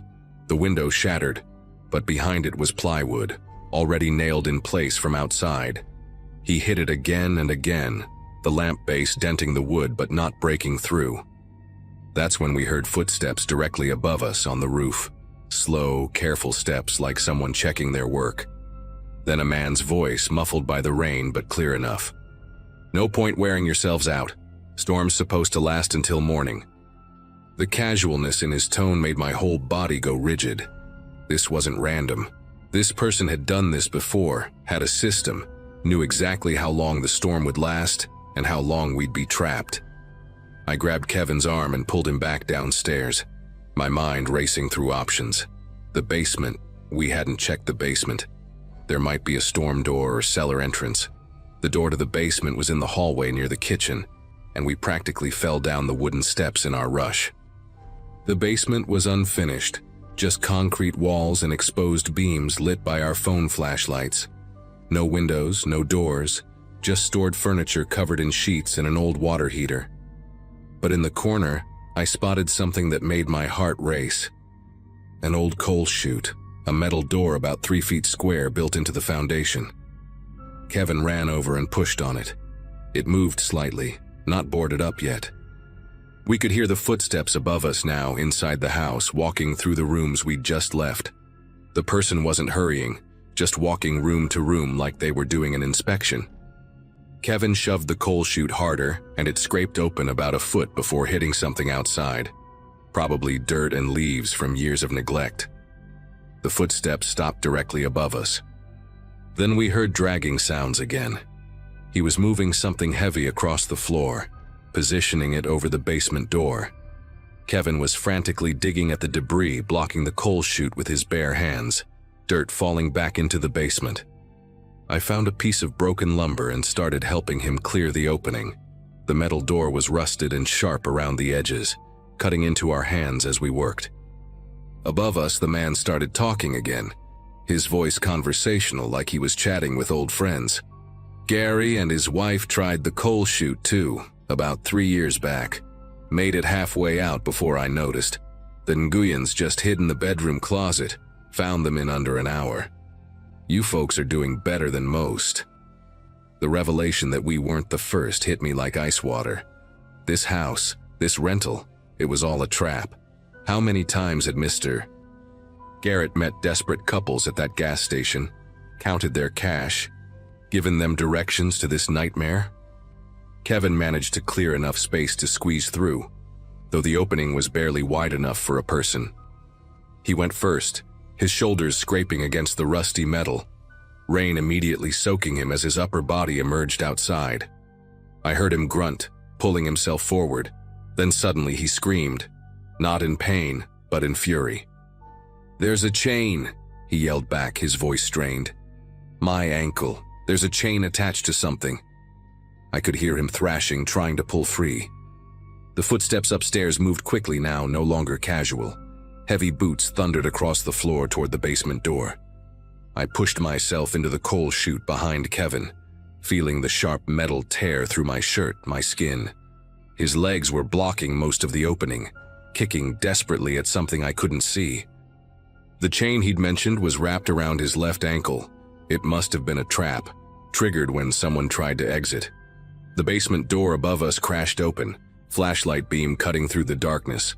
I did the only thing I could think of. I grabbed Kevin's legs and pushed with everything I had, shoving him completely through the opening despite his screams about the chain. The metal scraped more skin off my hands, but I didn't care. I scrambled after him into the pouring rain, landing hard in the mud outside. Kevin was pulling at the chain around his ankle, which led to a metal stake driven deep into the ground about 6 feet from the coal chute. The man appeared in the basement, his flashlight finding us through the opening.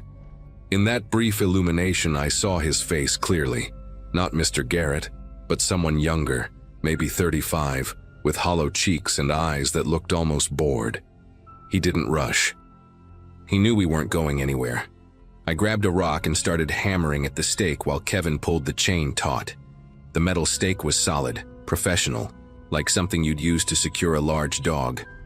Behind us, we heard the man climbing back up the basement stairs, taking his time, knowing exactly where we were and how long that stake would hold.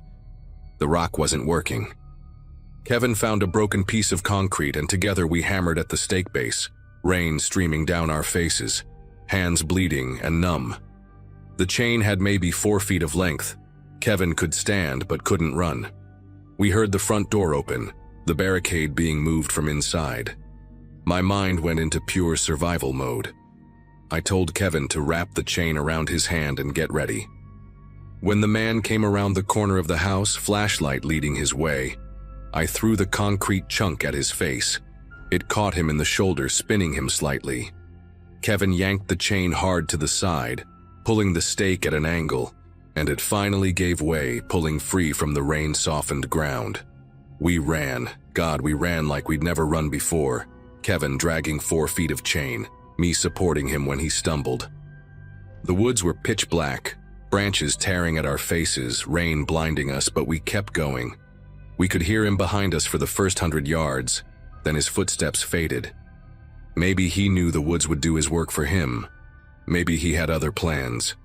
We stumbled and crashed through those woods for what felt like hours until we hit the dirt road, then followed it until we saw headlights. A park ranger doing storm patrol.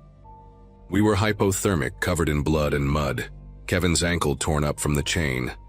The ranger called state police immediately. The investigation revealed everything. The real Mr. Garrett had died 2 years earlier.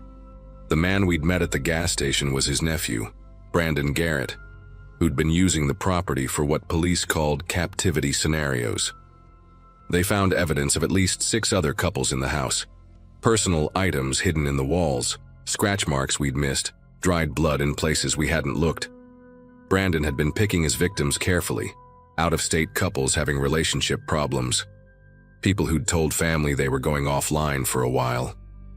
People who wouldn't be immediately missed. He'd watch them for hours, sometimes days, testing their desperation, their relationships, seeing how they'd react under extreme pressure. The police found journals in his truck describing each couple in detail. We were labeled couple number 7. He'd written that Kevin seemed protective but weak, that I was a fighter but too emotional. He'd planned to keep us there through the weekend, watching through hidden cameras we never found, documenting our breakdown. The chain trap was just one of 12 he'd installed around the property for runners. Brandon Garrett was arrested 3 days later at a motel in Ohio. He didn't resist, didn't run, just smiled at the officers and asked if the couple made it out okay. He's serving life without parole now. Kevin and I didn't make it, not as a couple. We tried therapy, tried to process it together, but every time we looked at each other, we were back in that house. He moved to Colorado last spring, started over. I still can't sleep during thunderstorms. I triple-check every lock, research every hotel, every Airbnb obsessively. The detective told me we were lucky, that Brandon had been escalating, that the next couple might not have made it out at all. I don't feel lucky. I feel like we left something in that house, some part of ourselves that we'll never get back. The property was demolished last year, but sometimes I check the spot on Google Maps and I swear I can still see it there, waiting for the next couple number 8.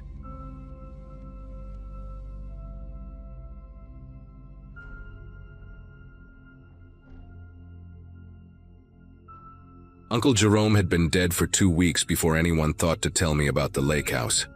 I was at my desk in Chicago, scrolling through wedding venue prices that made my stomach hurt, when the lawyer finally tracked me down through my mother. Jerome wasn't someone I really knew, just a name that came up at Christmas sometimes, usually followed by my mom shaking her head and changing the subject. Turns out he'd left me his place up in northern Michigan, near some remote part of Torch Lake, where the closest grocery store was an hour away. My fiancé Nathan thought we'd hit the jackpot when I told him that night. We were drowning in bills, trying to save for a wedding that kept getting more expensive every time we blinked. All we had to do was drive up there, clean the place out, slap a for sale sign on it, and we'd have enough for the honeymoon and maybe even a down payment on a real apartment. 5 days later, we packed Nathan's truck with cleaning supplies and headed north, completely clueless about what was waiting for us in those woods. The property was impossible to find without the hand-drawn map the lawyer had faxed over. 6 hours of driving through progressively smaller towns until civilization just sort of stopped. The last 20 miles were nothing but forest, the kind that's so thick it blocks out the sky even in the middle of the day. Nathan missed the turnoff twice. It was just a gap between two ancient pines with trunks wider than our truck. No mailbox, no marker, nothing. The dirt road that led to the house went on for what felt like forever, branches scraping against the windows like fingernails. When we finally broke through the tree line, the lake house sat there like something from another era. 2 stories of dark logs and glass, a wraparound porch with half the railings rotting away, and beyond it, Torch Lake stretching out like black silk. Not a single light visible across the water, no boats, no docks except for the crumbling one in front of us. The silence was so complete it made my ears ring. Jerome had lived here alone for 20 years after his wife died, and standing there in that oppressive quiet, I wondered what kind of person chooses that level of isolation. We spent the first hour just walking through the house, trying to make sense of what Jerome had left behind. The place was furnished like time had stopped in 1975. Wood paneling everywhere, orange shag carpet, a kitchen with avocado green appliances that probably belonged in a museum. But it was the details that made me uncomfortable. Every single window had 3 locks on it, including the tiny bathroom window on the 2nd floor. The doors were the same way, deadbolts, chain locks, and these weird sliding bolts at the top and bottom that looked like Jerome had installed them himself. Nathan joked that maybe Jerome was paranoid about bears, but the scratches on the outside of the door frames didn't look like they came from animals. They were too deliberate, too uniform, like someone had been trying to pry their way in with a crowbar or screwdriver. The basement door had it worst of all, 5 different locks and a 2x4 wedged under the handle. We decided to leave that for another day. The whole place smelled like mildew and something else, something sour and organic that seemed to get stronger near the back of the house where Jerome's bedroom was. The first real sign that something was wrong came when we checked the boathouse. It was about 50 feet from the main house, connected by a path of cracked stepping stones overgrown with moss. Nathan noticed the smell first, like spoiled milk mixed with wet dog. Inside, we found the remnants of what looked like someone's meals scattered across the floor. Not old stuff from Jerome, but fresh garbage. Empty cans of beans with the labels peeled off, plastic water bottles crushed and arranged in neat little pyramids, and chicken bones that still had bits of meat on them. The meat was green and crawling with maggots, but it couldn't have been more than a week old. On the walls, someone had carved these symbols that made no sense. Not quite letters, not quite pictures, just these repetitive marks that covered every wooden surface from floor to ceiling. Nathan counted over 300 of them before he gave up. The really disturbing part was the makeshift bed in the corner, a pile of life jackets arranged into a nest, covered with a tarp that was stained with something dark. Whoever had been sleeping there had also collected things from the main house. We found Jerome's missing tools arranged in a perfect circle around the bed. Hammers, screwdrivers, a rusty hatchet, all pointing inward like some kind of shrine. Nathan wanted to call the police right then, but I convinced him to wait until morning. It was already getting dark, and the closest station was at least an hour away. We figured whoever had been squatting there was long gone, probably cleared out when they heard Jerome had died. We went back to the main house, locked every single door and window, suddenly grateful for Jerome's paranoid security system, and tried to settle in for the night. Nathan started a fire in the living room fireplace while I went through Jerome's papers in the study, looking for information about the property sale. That's when I found his journals. Dozens of them, going back 15 years, all filled with the same cramped handwriting. The recent entries were what caught my attention. Jerome wrote about them constantly, never saying who they were, just that they came at night, that they watched from the water, that they wanted inside. The last entry was dated 3 days before he died. They're getting bolder. Found footprints on the porch this morning, 6 toes on the left foot. They're not trying to hide anymore. I showed Nathan and we both tried to laugh it off. Old man living alone in the woods, probably dementia setting in. But neither of us could explain the wet footprints we'd noticed on the porch when we arrived.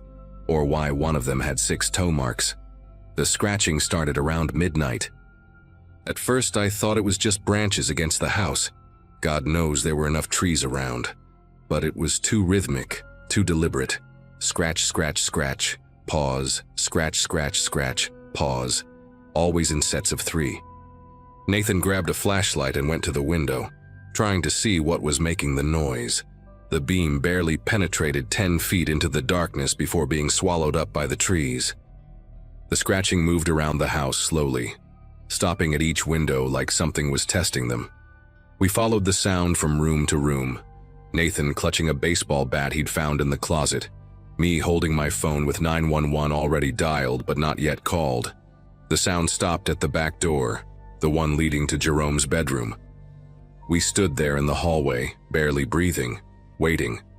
Then the doorknob turned. Just once, very slowly, like someone was checking if it was locked. Nathan yelled out that we had a gun, we didn't, and that we'd already called the cops, we hadn't. The silence that followed was worse than any sound. We stood there for maybe 5 minutes, Nathan's knuckles white around the bat, before we heard footsteps on the deck. Not running, not hurried, just calm, measured steps walking away.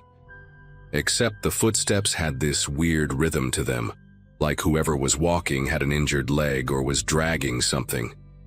Neither of us slept after that. We sat in the living room with every light in the house on, taking turns watching the windows. Around 3 a.m., Nathan spotted something moving near the dock. 3 figures, just standing at the edge of the water, facing the house. They were too far away to make out any details, but something about their proportions seemed wrong. Their arms hung down past where their knees should be, and their heads looked too small for their bodies. They stood there for almost an hour, perfectly still, before one of them made this sound. Not quite a whistle, not quite a scream, but something in between that made every hair on my body stand up. The others responded with the same call, and then they just walked backward into the lake. Not turned around and walked in, but walked backward without looking, until the water swallowed them up. Nathan wanted to leave right then, just get in the truck and drive. But I reminded him that meant going outside, walking 50 feet to where we'd parked, with those things somewhere out there in the darkness. We decided to wait for sunrise, then get out fast. I started gathering Jerome's important papers while Nathan kept watch, both of us counting down the minutes until dawn. The sun finally came up around 6:30, and everything looked different in the daylight. Normal, almost peaceful. We could see the whole lake, empty except for a few loons floating near the shore. Nathan did a quick walk around the house while I loaded our bags into the truck. He found more footprints, lots of them, all around the house and leading down to the water.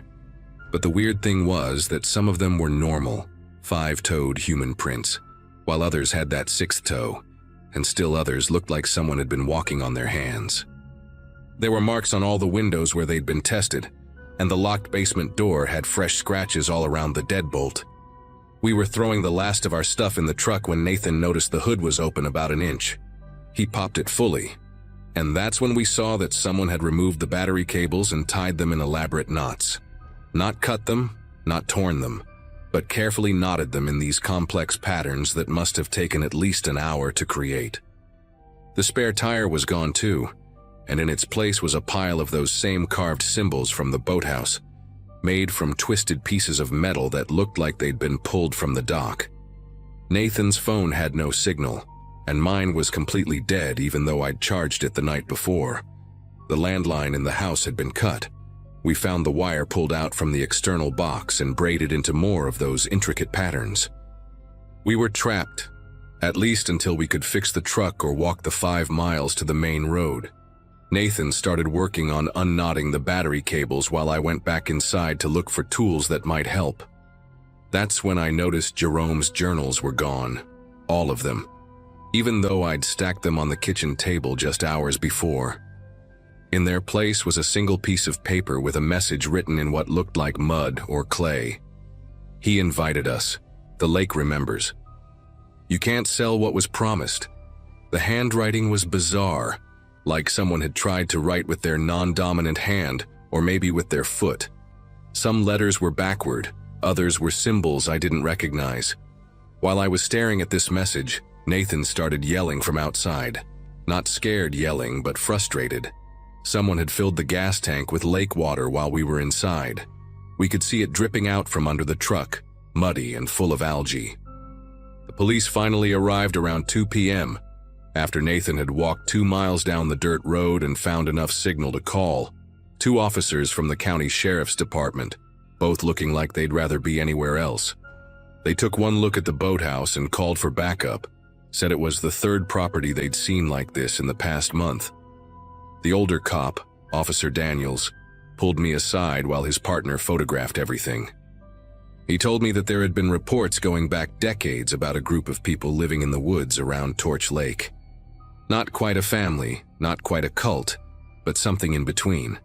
They supposedly had birth defects from generations of isolation, extra digits, elongated limbs, problems with their vocal cords that made them sound inhuman. The state had tried to intervene in the 80s, but they could never find them. They lived somewhere out in the wetlands, moving between abandoned properties, surviving on fish and whatever they could steal. Daniels said Jerome had been reporting encounters for years, but nobody took him seriously until recently when other property owners started calling in similar stories.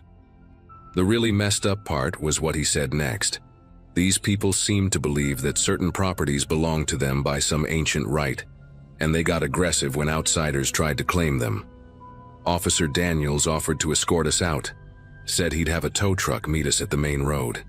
While we were packing up the last of our things, his partner found something in the basement that even made these seasoned cops go pale. Remember that door with 5 locks that we never opened? Behind it was Jerome's real bedroom. He'd been sleeping in the basement for who knows how long. The walls were covered in photographs, hundreds of them, all taken from the woods looking into the house. Pictures of Jerome cooking, reading, sleeping. Some were recent, but others went back years based on how young Jerome looked in them.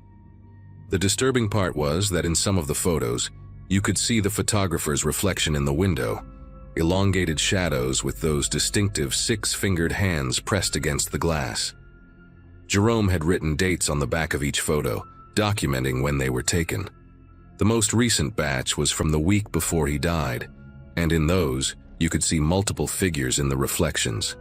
They'd been getting bolder, just like his journal said. Daniels bagged everything as evidence and told us we were lucky we'd only stayed one night. The previous owner of another property, an elderly woman named Ruth, had lasted 3 nights before they found her wandering the main road, talking about people who walked like spiders and spoke in whistles.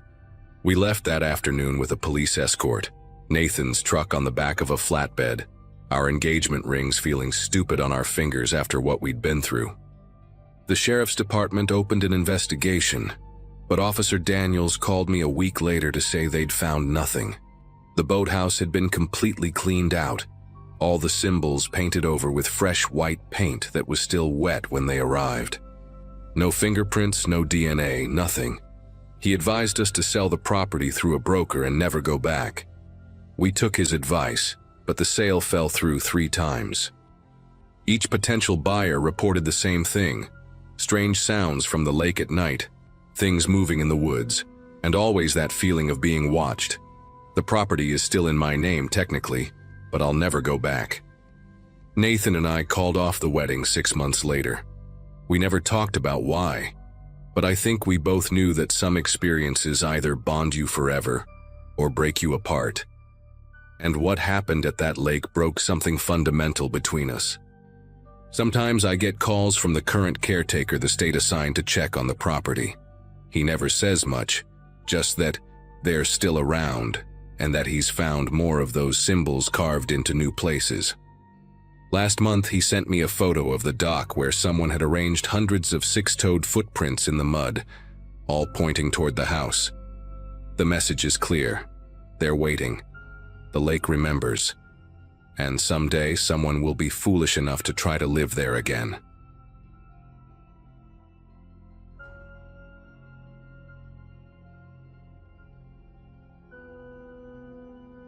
The deadline was killing me. 6 months to finish a book about corruption in local politics, and I hadn't written a single decent chapter. That's why I drove up to Maine last September, renting this lake house through a sketchy website that hadn't been updated since 2008.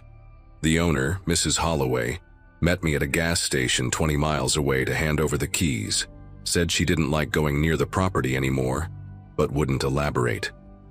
The place was perfect though, a cedar-shingled cabin tucked between pine trees, about 50 yards from the water's edge. No neighbors for at least a mile in either direction. The nearest town, Millfield, was a 40-minute drive through winding forest roads. Just me, my laptop, and enough instant coffee to fuel a small army. The first night around 11 I heard it while reviewing interview transcripts. Music drifting across the water, maybe acoustic guitars, voices harmonizing. The sound was so faint I had to strain to make it out through the double-pane windows. I figured some college kids were camping on the opposite shore, probably sitting around a fire with their guitars. The lake was huge, almost 3 miles across at its widest point, and sound carries strangely over water. I actually found it kind of pleasant, this distant reminder that other people existed. By midnight it had stopped, and I worked until 3 in the morning, making real progress for the first time in weeks. The isolation was exactly what I needed. Wednesday night, the music started earlier, around 9:30. This time it seemed louder, though still muffled and dreamlike. 3 voices, I thought, 2 higher, 1 lower, weaving together in these long, sustained notes that didn't quite match any song I knew. The melody kept shifting, never quite resolving, like they were improvising or working through something unfinished. I walked out onto the deck with a beer, trying to spot a campfire across the water, but the far shore was just a black line against the stars. The temperature had dropped into the 40s, and I couldn't imagine anyone camping in that cold. After about an hour, the singing faded out gradually, like someone slowly turning down a volume knob. I went back inside and tried to focus on my chapter about kickbacks in the highway department, but I kept finding myself listening for the voices to start again. By Friday, I was genuinely puzzled. The music had come every single night, always starting a little earlier, always lasting a bit longer. That evening it began just after sunset, maybe 7 o'clock, and this time it was unmistakably closer. Not from across the lake anymore, but somewhere along my side of the shore. The harmonies were clearer now, and there was something unsettling about how perfectly the 3 voices matched each other, like they'd been singing together for years. No instruments this time, just those voices rising and falling in patterns that seemed almost mathematical in their precision. I grabbed a flashlight and walked down to my dock, scanning the tree line in both directions. Nothing, no boats, no lights, no movement. The singing continued for nearly 2 hours, and I swear at certain moments it sounded like it was coming from multiple directions at once, as if the singers were slowly circling the property. Saturday morning, I drove into Millfield for supplies and stopped at the local library. The librarian, a woman in her 60s with thick glasses and a cardigan despite the warm day, seemed to recognize me immediately. "You're staying at the Holloway place," she said, not a question. When I asked about the property's history, she disappeared into a back room and returned with a manila folder stuffed with newspaper clippings. The cabin had been built in 1967 by a man named Arthur Brennan, who taught music at the regional high school. He'd used it as a weekend retreat where he gave private lessons to advanced students. In April 1994, Brennan had gone missing along with 2 of his students, a 17-year-old girl named Melissa Crane and an 18-year-old boy named Jason Dufresne. Their cars were found at the cabin, doors open, keys still in the ignitions. No bodies were ever recovered from the lake, despite a 3-week search involving divers and sonar equipment. The librarian leaned in closer, glancing around the empty library as if someone might overhear. "Brennan was obsessed with something called shape note singing," she explained. "It's an old American tradition, sacred music mainly, but he had his own ideas about it. Said he could use harmonics to affect brain waves, consciousness, that kind of thing. The parents of those kids found recordings in his classroom after he disappeared. hours and hours of the three of them singing these bizarre arrangements he'd written. She photocopied several articles for me, including one with a grainy photo of Brennan, a thin man with hollow cheeks and intense eyes, standing between two teenagers in matching navy sweaters. The girl had long dark hair parted in the middle. The boy was tall and angular with a nervous smile. All three were holding sheet music, and behind them, I could make out the blurred edge of what looked like the same dock I'd stood on the night before. I spent the rest of Saturday researching Brennan online, finding fragments of information scattered across old forums and archived websites. He'd self-published a pamphlet in 1993 called Harmonic Resonance and Human Consciousness, which described his theories about using specific vocal frequencies to induce altered states. A few copies had survived in university libraries, and someone had scanned pages showing complex musical notations with handwritten notes in the margins. Things like neural entrainment at 783 Hz and binaural effect requires precise positioning. That night, the singing started at dusk, and this time I was ready with my phone recording.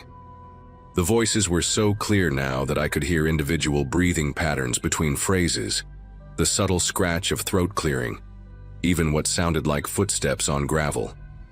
But when I played back the recording later, all I got was static and the sound of wind through trees, even though the night had been perfectly still.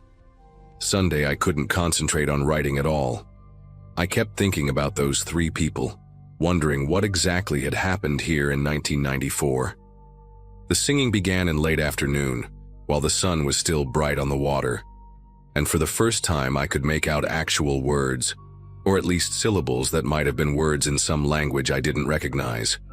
The voices seemed to be coming from underneath the cabin now, impossible as that was since it sat on a concrete foundation. I got down on my knees and pressed my ear to the floor. The sound vibrated through the wood, making my teeth ache. Around 8 o'clock, something new happened. The three voices split apart, each one moving to a different part of the property. One stayed beneath the cabin, one drifted toward the dock, and one circled through the trees. They continued singing to each other across the distance, their harmonies creating interference patterns that made my vision blur and my balance waver. I stumbled outside, nauseated and disoriented, just as all three voices suddenly stopped mid-note, leaving a silence so complete it felt like pressure against my eardrums. Monday morning I packed my laptop and notes, ready to leave, but something made me check the crawl space under the cabin first. Call it morbid curiosity or journalistic instinct. The access panel was behind a stack of old life jackets in the storage closet.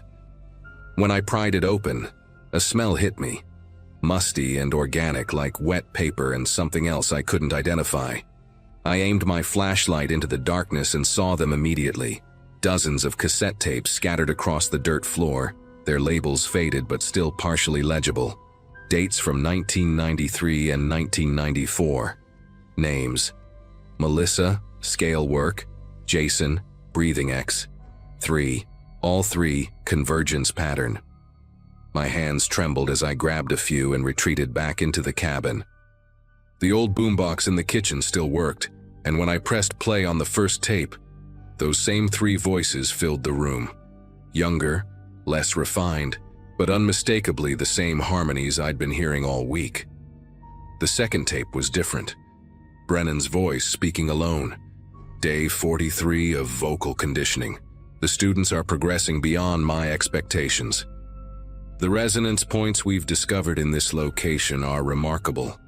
The lake bed's mineral composition, the specific acoustic properties of the cedar walls, even the elevation creates perfect conditions. We're approaching something unprecedented here. The boundaries are becoming fluid. Then singing again, but this time with Brennan's voice providing instruction between phrases. Feel the vibration in your sternum, Melissa. Jason, lower your larynx slightly. Yes, that's it. Now hold that frequency while I... The tape cut to static, then picked up mid-session with all three voices locked in a pattern that made my skull feel like it was being squeezed in a vice. I turned it off, but the echo continued in my ears, in my bones. in the wooden beams of the cabin itself. When I looked outside, the late morning sun on the lake seemed wrong somehow, the light bending at angles that water shouldn't create. The final tape I grabbed was labeled simply, "Success, do not distribute." Brennan's voice was excited, almost manic. "We've done it." The harmonic convergence point lasted 90 seconds this time. The students experienced simultaneous consciousness. They could perceive through each other's senses, share thoughts without speaking. The frequency pattern is imprinted now, embedded in the wood, the foundation, the very air around this place. Even when we're not here, the resonance continues.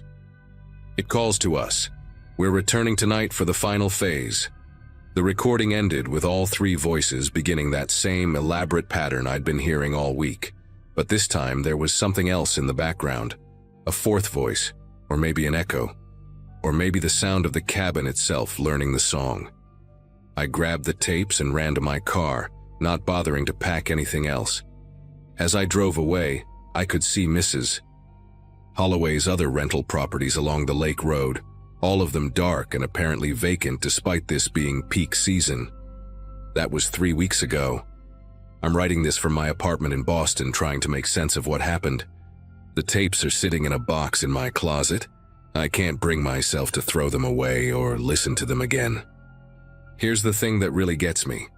I called the library in Millfield yesterday, and the librarian told me something she hadn't mentioned during my visit. After Brennan and his students disappeared, there were 4 other groups of 3 people who went missing from that property over the years. Always musicians or singers who'd rented the place, always vanishing without a trace. The locals stopped talking about it because it hurt property values. Mrs. Holloway keeps renting it out through that old website, always to people from out of state who don't know the history. Sometimes I wake up at night and hear those 3 voices in the distance, even though I'm 300 miles away now. They're getting clearer, more insistent, like they're calling me back. The worst part is that I find myself humming along, knowing exactly which note comes next, as if the pattern has been carved into some deep part of my brain that I can't consciously control.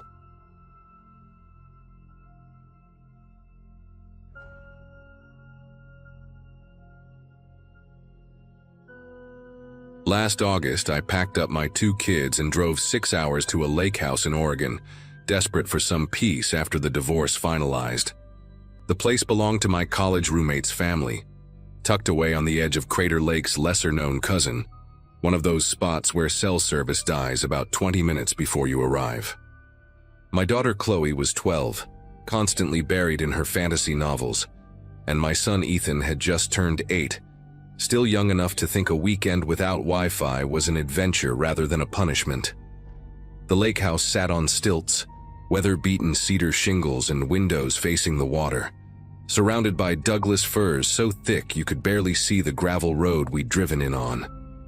We'd arrived Friday afternoon under clear skies, spent Saturday hiking and roasting marshmallows, completely unaware that the weather forecast had shifted dramatically overnight. Sunday morning brought clouds so dark they turned the lake the color of old motor oil, and by noon the rain was coming down in sheets that bent the tree branches nearly horizontal.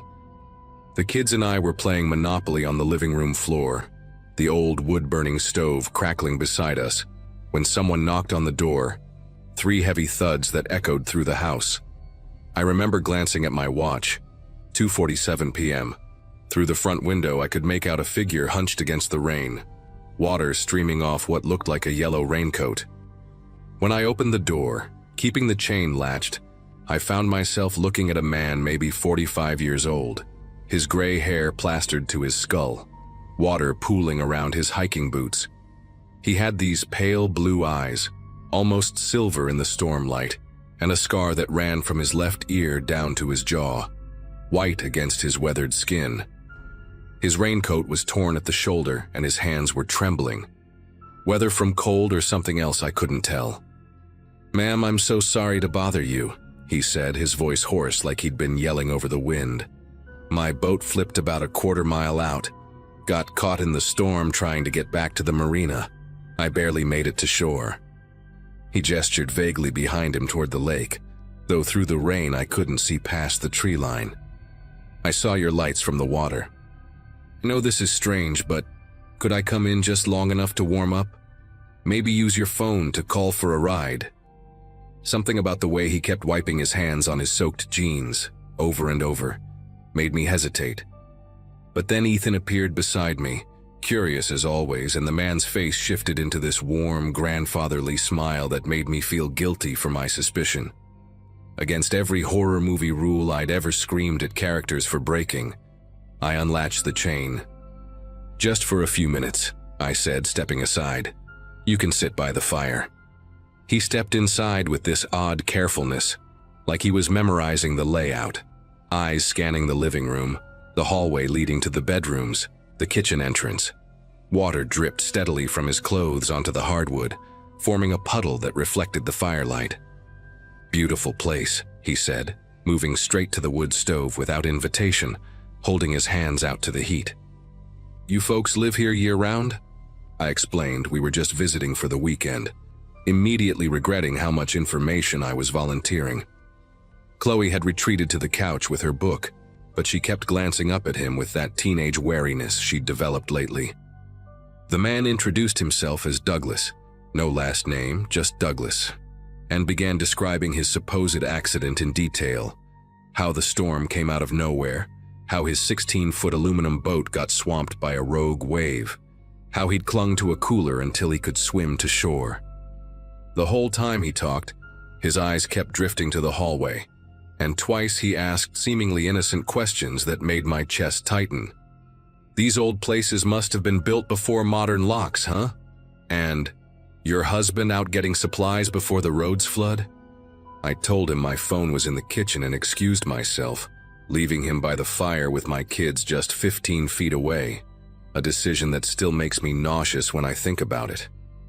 In the kitchen, I grabbed my cell but found exactly what I expected. No signal.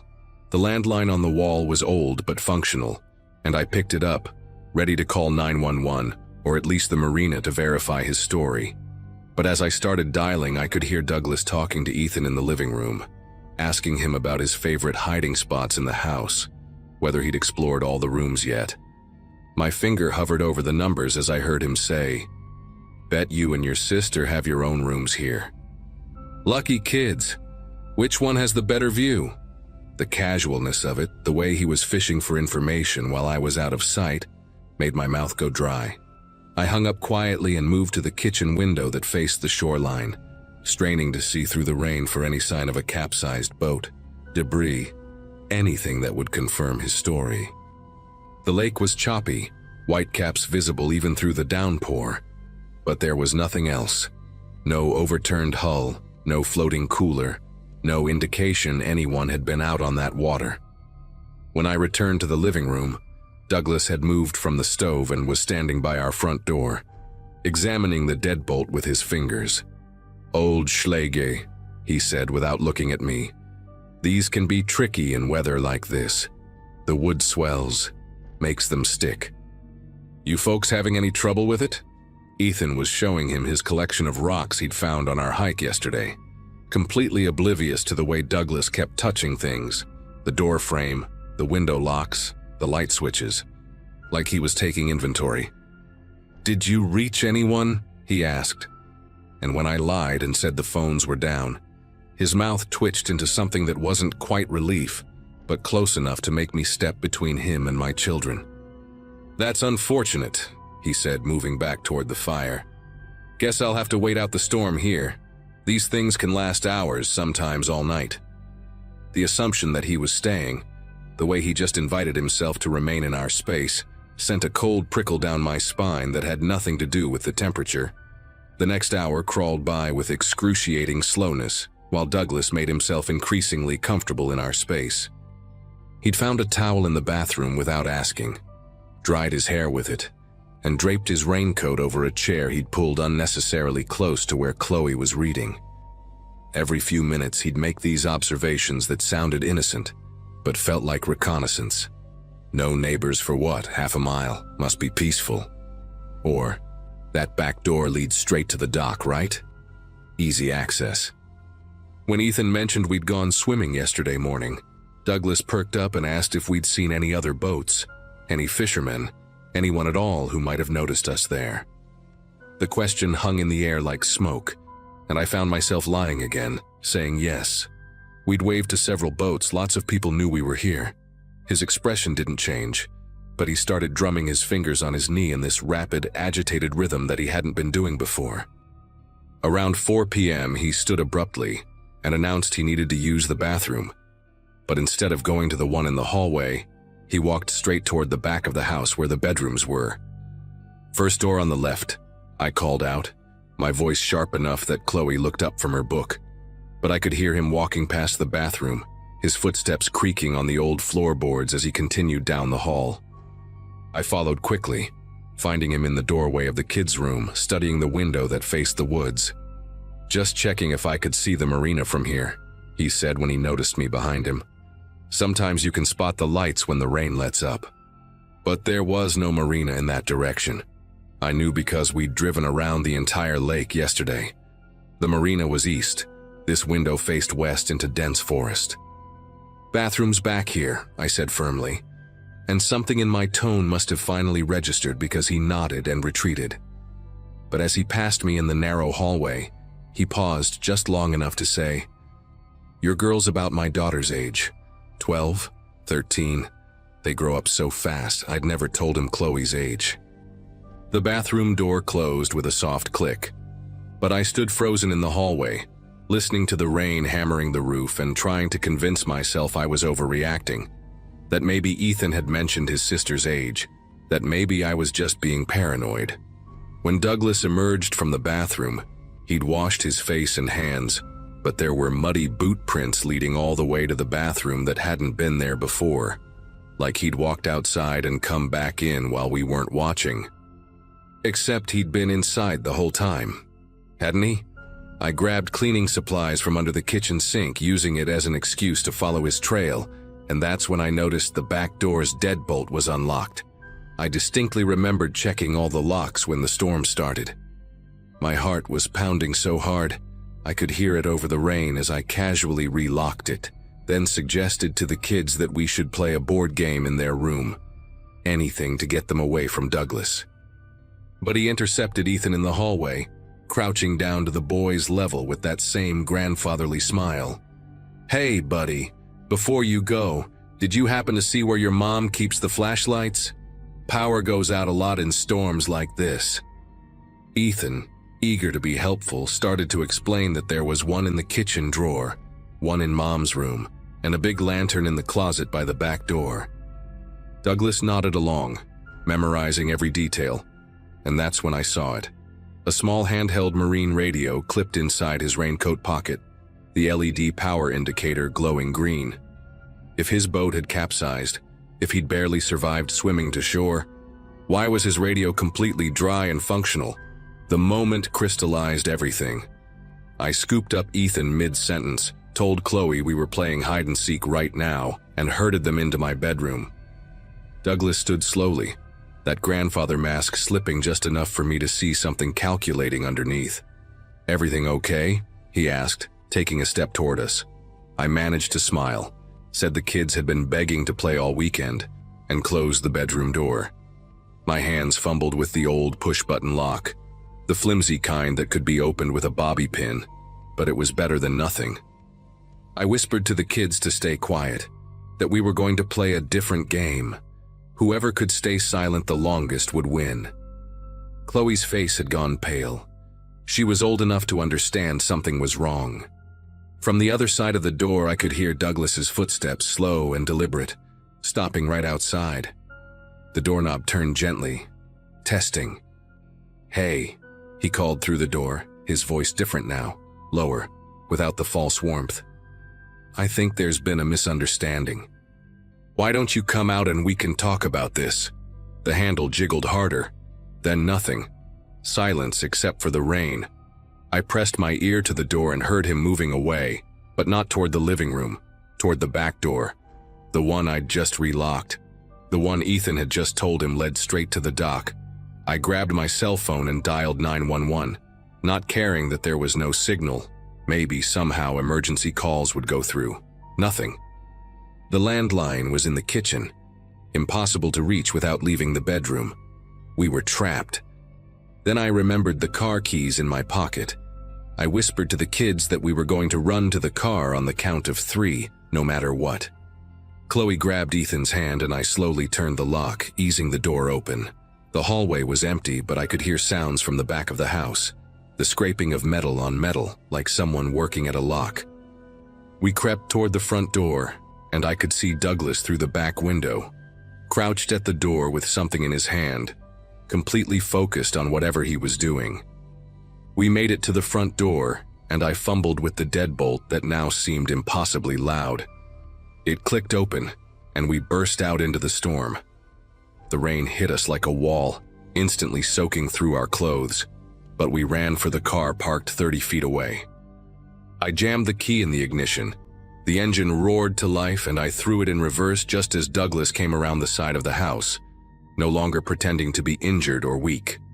He moved with purpose, almost reaching us before I gunned it backward down the gravel drive, the car sliding in the mud, but finding traction. We drove through the storm for 20 minutes before finding cell service, and I immediately called 911. The police met us at a gas station in town. 2 officers who took our report with increasing concern when I described the man. They sent units to the lake house immediately.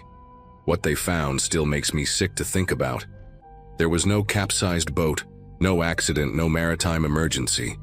But there were fresh footprints around the entire perimeter of the house from earlier that day, before the knock on the door. Tool marks on the bathroom window frame.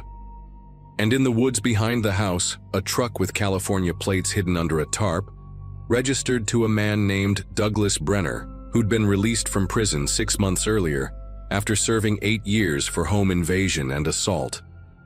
The marine radio I'd seen? The police said he probably used it to monitor when families arrived at vacation rentals, listening for their check-in calls to property managers. We weren't random. We were chosen. Watched. He'd been waiting for the storm, for the isolation, for the perfect opportunity. The officers found rope in his truck, zip ties, and a notebook with addresses of lakefront rentals all around Oregon. Ours was circled with a note.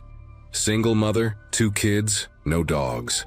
To this day, I don't know how long he'd been watching us before he knocked on that door.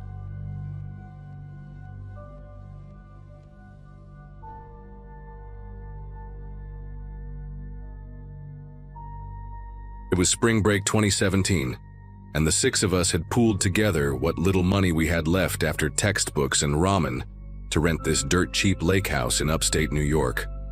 I was finishing my junior year at SUNY Albany, drowning in student loans and desperately needing a break from my part-time job at the campus bookstore. My roommate Trevor had found the listing on Airbnb. $40 a night split 6 ways for a whole lake house seemed too good to pass up. The place was about 3 hours north of campus, nestled between thick pine forests and this murky lake that locals called Heron's Rest. Trevor, his girlfriend Madison, my buddy Carlos from Cal-C class, and these 2 girls from our dorm floor, Jenna and Britt, all crammed into Carlos's beat-up Suburban on a Friday afternoon, ready to forget about finals for a week. The lake house looked nothing like the photos when we pulled up around sunset. The wooden siding was this sickly green color, like pond scum had been painted over and left to peel for decades. The deck wrapped around 3 sides, but half the railings were missing, and the dock stretching into the water had gaps between the planks wide enough to lose your phone through. But we were 21 and stupid, more concerned with the cases of beer in the trunk than the state of our accommodations. The key was hidden under a fake rock by the front door, one of those obvious plastic ones you'd buy at Home Depot. The inside smelled like mothballs and something else, something earthy and damp that made me think of my grandmother's root cellar. Madison immediately started opening windows while Trevor hauled in the coolers, and within an hour we had music blasting and red Solo cups scattered across every surface.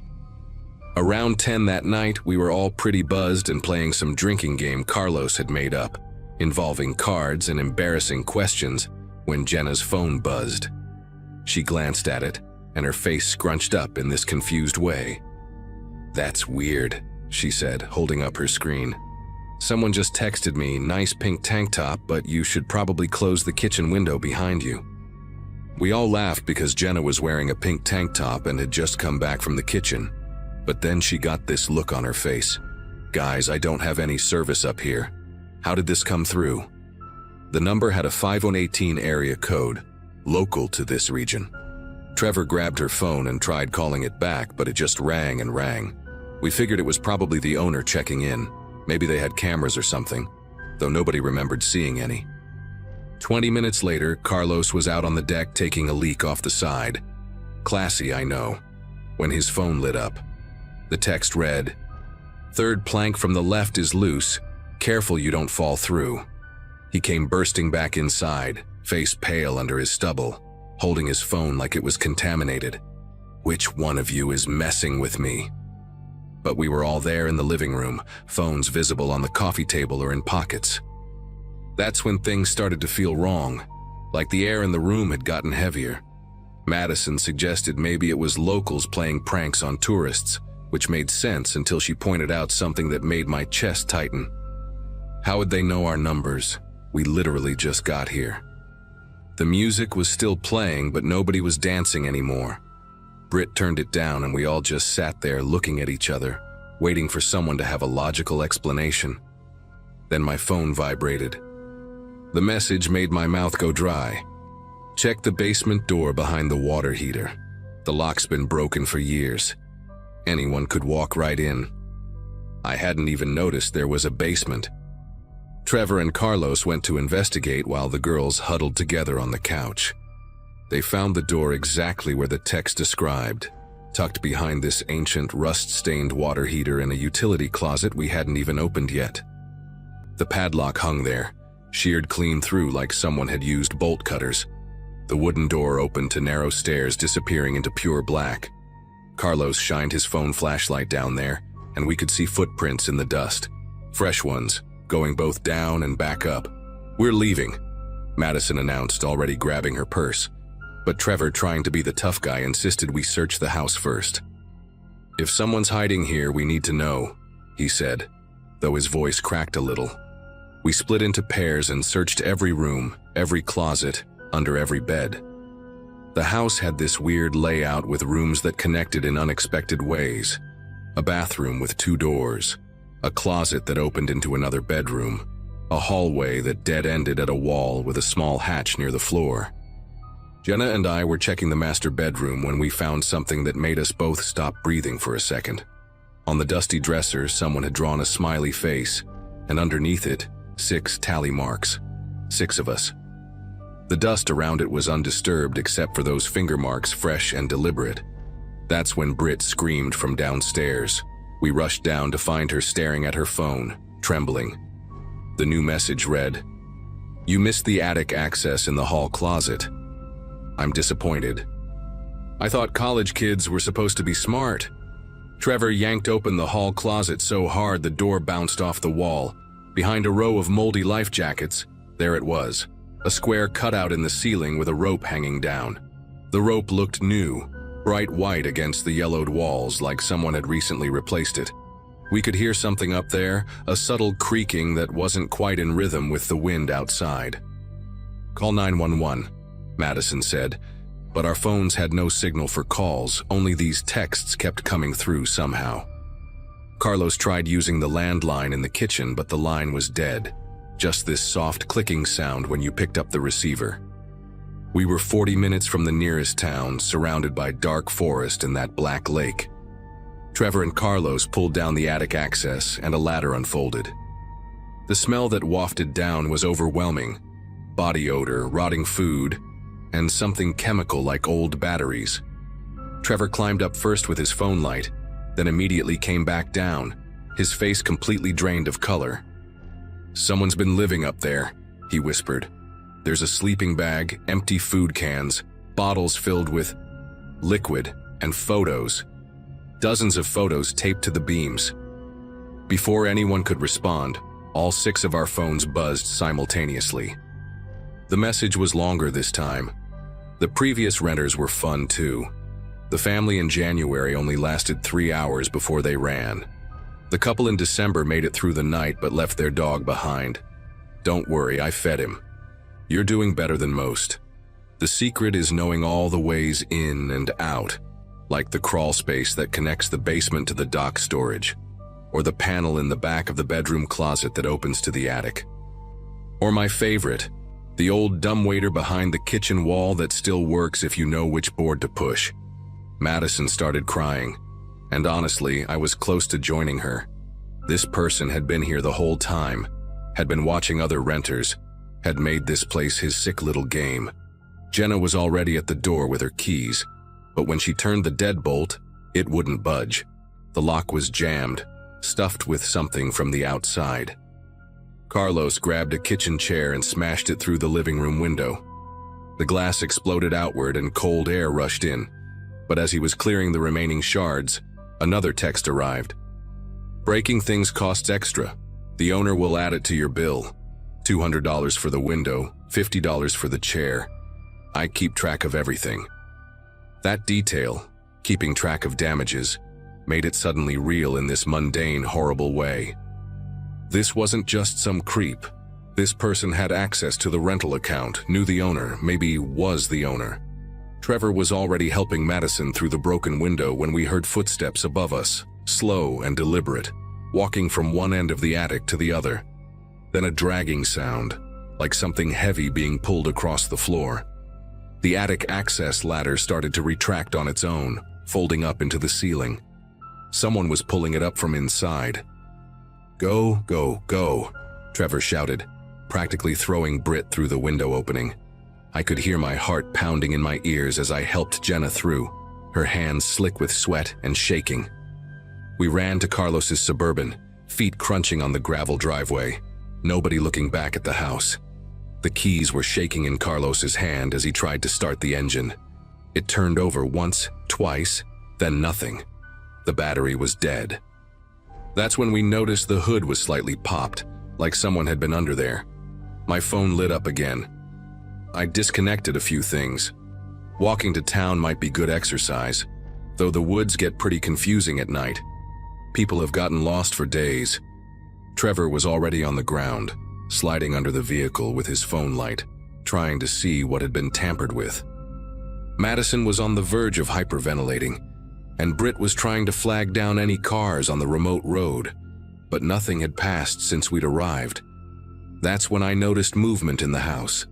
A silhouette in the broken living room window, just standing there watching us scramble around the dead vehicle.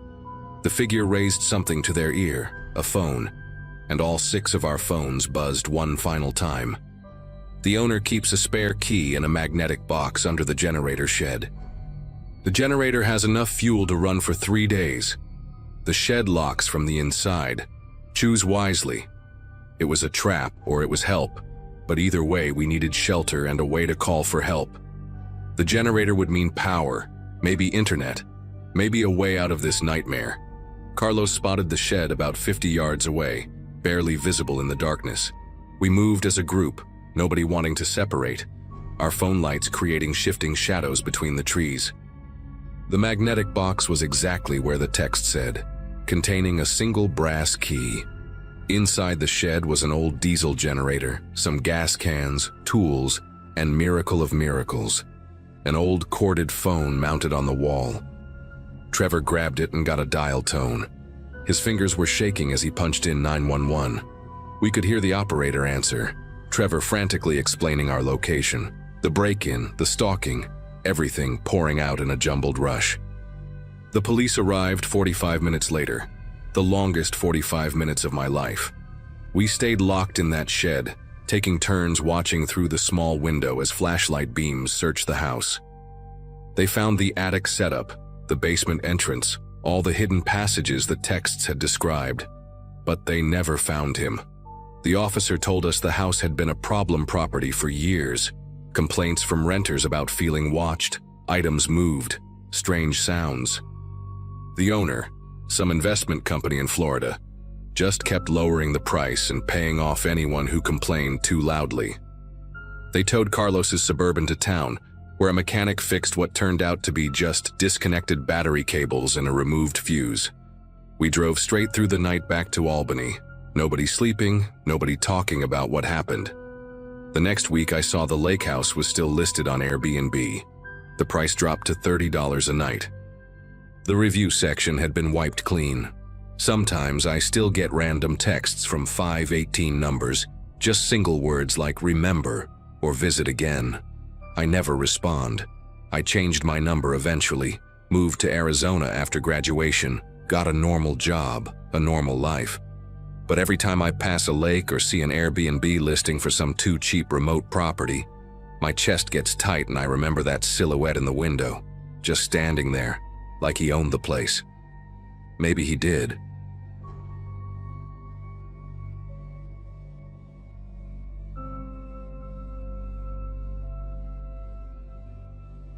July in Vermont hits different than anywhere else I've been, and we'd been planning this lake house getaway since March, when my wife Angela found the listing online.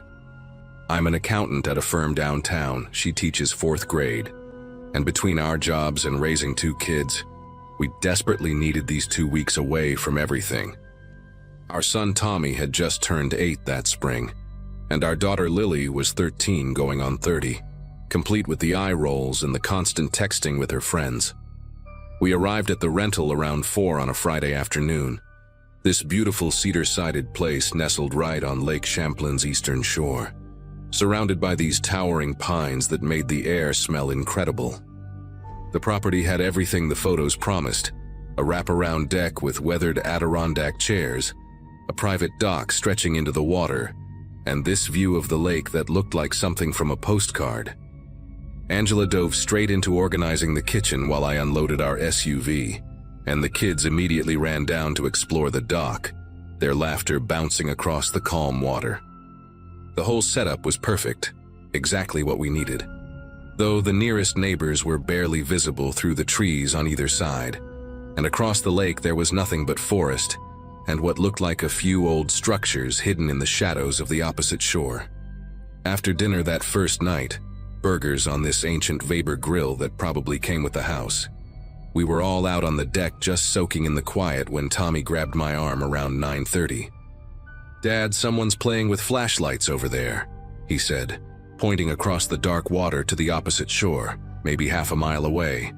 I saw them immediately, these bright white lights blinking in what seemed like a pattern from somewhere in the tree line on the far side of the lake. My first thought was teenagers messing around, or maybe boaters signaling each other, because Lake Champlain gets pretty busy with recreational traffic during summer months. But Angela was the one who noticed how methodical it was. 3 quick flashes, then this slow, sweeping beam that moved from left to right, followed by 3 more quick flashes, and the whole sequence would repeat.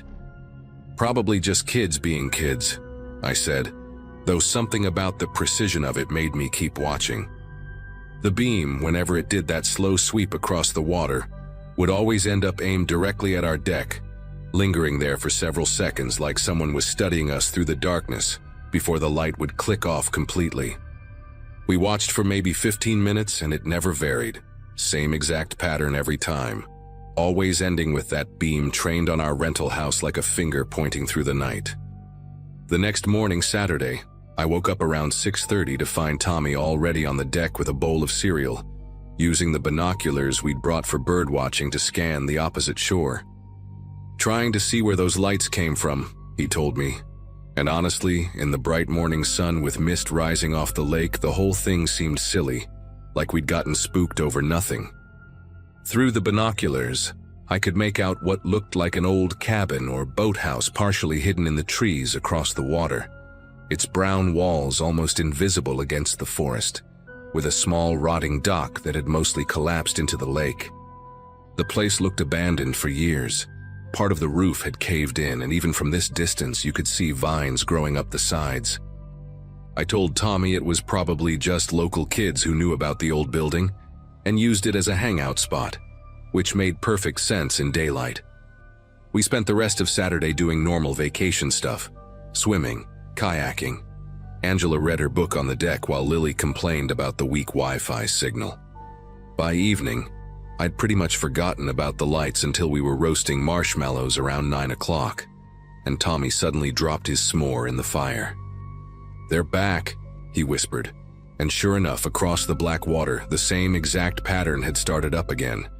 This time, I paid closer attention to the timing. Each complete cycle took exactly 45 seconds.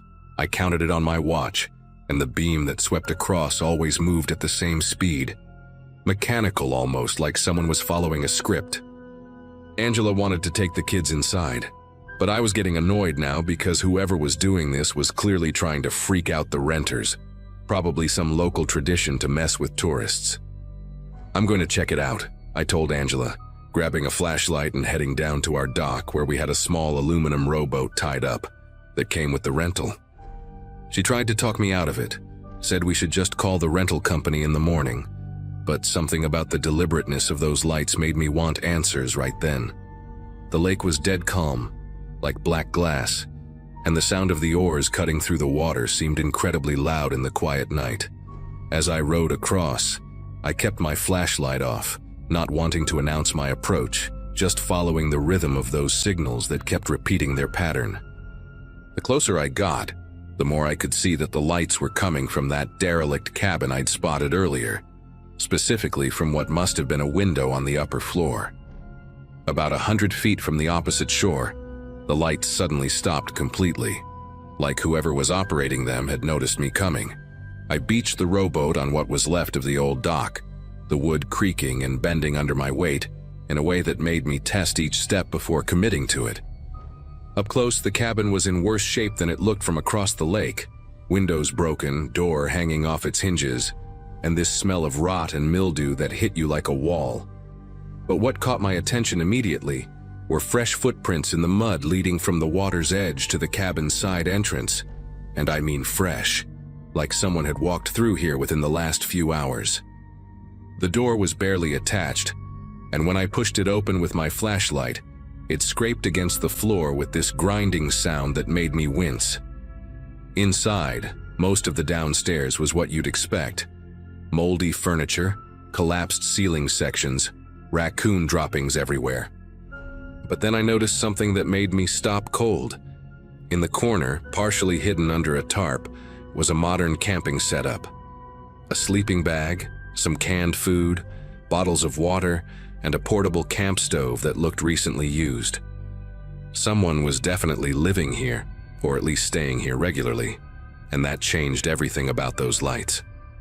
The narrow stairs to the upper floor were sketchy at best, missing several steps, but I could see light footprints in the dust leading up, so someone had been using them. When I finally made it to the top, using the walls to support myself where the steps were gone, I found myself in what must have been a bedroom once, now mostly empty, except for what I saw by the window. There was a folding table set up with a pair of high-end binoculars, the expensive kind hunters use, pointed directly across the lake at our rental house. Next to them sat a powerful LED flashlight, the kind that can throw a beam for miles, and a notebook that made my chest tighten when I opened it. Page after page of detailed notes about families staying at our rental, dates, number of people, daily routines, when they went to bed, when they woke up, what they did during the day. June 10th to 17. Family of 5, 3 teenagers, father goes for morning jogs at 6 a.m., mother reads on deck afternoons, kids swim until dark. The entries went back months, maybe longer, each one meticulously documenting the habits of whoever rented the lake house. Our family was already there too, started just yesterday. July 21st. Family of 4 arrived 4 p.m., accountant father, license plate RFK 8827.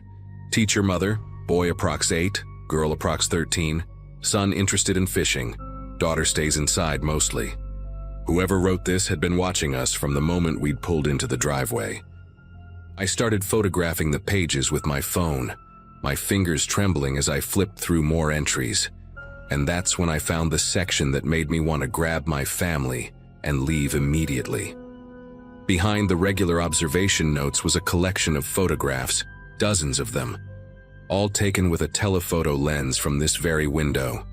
Families on the deck, kids playing in the water, people through the windows at night when the house lights made them visible from across the lake. There were photos of a woman in a bathrobe through a bedroom window, a father carrying his sleeping child from the car, teenagers sneaking beers on the dock after their parents went to bed.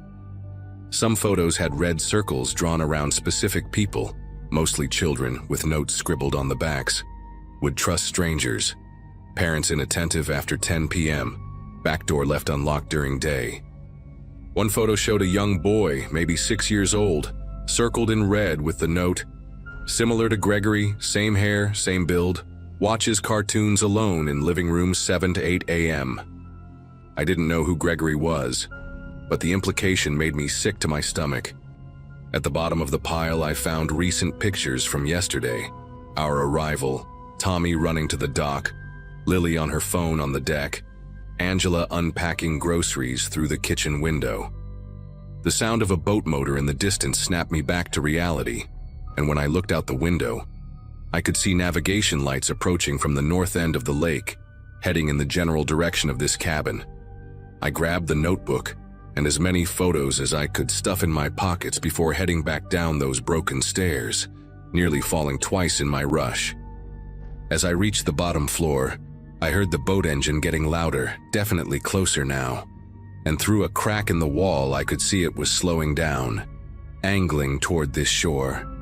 I ran to my rowboat, pushed off hard, and started rowing back across the lake faster than I'd ever rowed in my life, the aluminum hull slapping against the water with each frantic stroke. Behind me I heard the other boat's engine cut out, followed by the sound of footsteps on that rotten dock, but I didn't look back, just kept pulling those oars until my shoulders burned. When I finally reached our side of the lake, Angela was waiting on our dock with a police flashlight we kept in the kitchen, and I could see she'd already gotten the kids inside. "Pack everything," I told her, breathing hard. "We're leaving tonight." She started to ask questions, but something in my face must have told her this wasn't the time, because she just nodded and ran back to the house. While Angela threw our stuff into bags, I called 911 from the kitchen, trying to explain to the dispatcher that someone had been stalking rental families at this address for months, possibly years. The woman on the phone said she'd send a unit to check it out, but from her tone, I could tell she thought I was overreacting about some local kids pranking tourists. I pulled out my phone to show Angela the photos I'd taken of the notebook pages, and that's when we heard Tommy's voice from upstairs. "Mom, Dad, there's someone in our yard." We both ran to his bedroom window, and there in the moonlight, standing at the tree line about 30 feet from the house, was a figure just watching our house. They weren't trying to hide, weren't moving, just standing there perfectly still like they wanted us to know they were there. I grabbed the police flashlight and shined it directly at them. It was a man, probably mid-40s, wearing regular clothes like jeans and a fleece jacket, with this completely blank expression on his face. The moment the light hit him, he raised his hand in a slow wave, the kind you'd give to a neighbor, then turned and walked calmly back into the woods. Angela already had both kids in the hallway with our bags, and we practically ran to the car, not even bothering to lock the rental house door behind us. We drove 20 minutes before I felt safe enough to pull over and really explain to Angela what I'd found in that cabin, showing her the photos on my phone and the physical pictures I'd grabbed. She called the rental company's emergency line while I talked to the police again, this time getting transferred to a detective who seemed to take things more seriously when I mentioned the detailed surveillance notes and photographs of children. We spent the rest of the night in a Holiday Inn near Burlington, the kids confused but picking up on our fear enough not to ask too many questions. The detective called back around 3 a.m.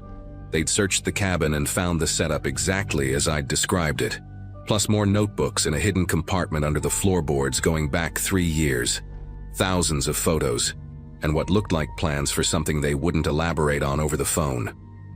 The man who'd been living there was Walter Briggs, a registered sex offender who'd been off the radar for 2 years after cutting his ankle monitor and disappearing from a halfway house in New Hampshire. They caught him that same night trying to break into another lakefront rental 6 miles north, where a family with 3 young kids was staying. The rental company refunded everything, and apparently launched a whole investigation into their property management. After the detective told them Briggs had been using that abandoned cabin as his observation post for over 2 years, without anyone noticing. We had to go back the next week to give formal statements, and the detective showed us more of what they'd found. Briggs had detailed maps of every rental property on that section of the lake, had somehow gotten access to booking calendars from multiple rental websites, and knew exactly when families with children would be arriving. The Gregory mentioned in those notes was his nephew who drowned in that same lake 15 years earlier, and the psychiatrist who evaluated him said Briggs had been looking for what he called replacement children ever since his sister cut off contact after the drowning, which she blamed him for. The most disturbing part was finding out that 3 families who'd rented that same house in the past 2 years had reported strange incidents: missing items, toys moved around the yard at night, windows they swore they'd locked found open in the morning. One family even filed a report about their 8-year-old daughter talking about a nice man who'd given her candy by the dock while her parents were inside making lunch, but they never found anyone, and the girl couldn't explain where the man had gone. We never went back to Lake Champlain, and honestly, I can't even look at vacation rental sites without feeling sick. Tommy still has nightmares sometimes about the lights across the water, and Lily won't stay anywhere that doesn't have neighbors close by. The detective called me 6 months later to let me know Briggs had been sentenced to 25 years. They'd found enough evidence in that cabin to charge him with multiple counts of stalking, criminal surveillance, and attempted kidnapping based on those detailed plans they'd discovered. He told me we were lucky, that our decision to leave immediately probably prevented something terrible, though he wouldn't go into specifics about what they thought Briggs had been planning for our family. What haunts me most is thinking about all those families over the years who stayed in that rental house, completely unaware that someone was watching them through high-powered binoculars, documenting their every move, waiting for the perfect opportunity that, thankfully, never came. The rental house was pulled from all the vacation sites after that summer, and last I heard the owners were trying to sell it, though I can't imagine anyone local would buy it knowing its history. Sometimes I still dream about that mechanical pattern of lights across dark water, and I wake up wondering how many other Walter Briggs are out there, sitting in abandoned buildings with notebooks and cameras, watching families who think they're just enjoying a peaceful vacation.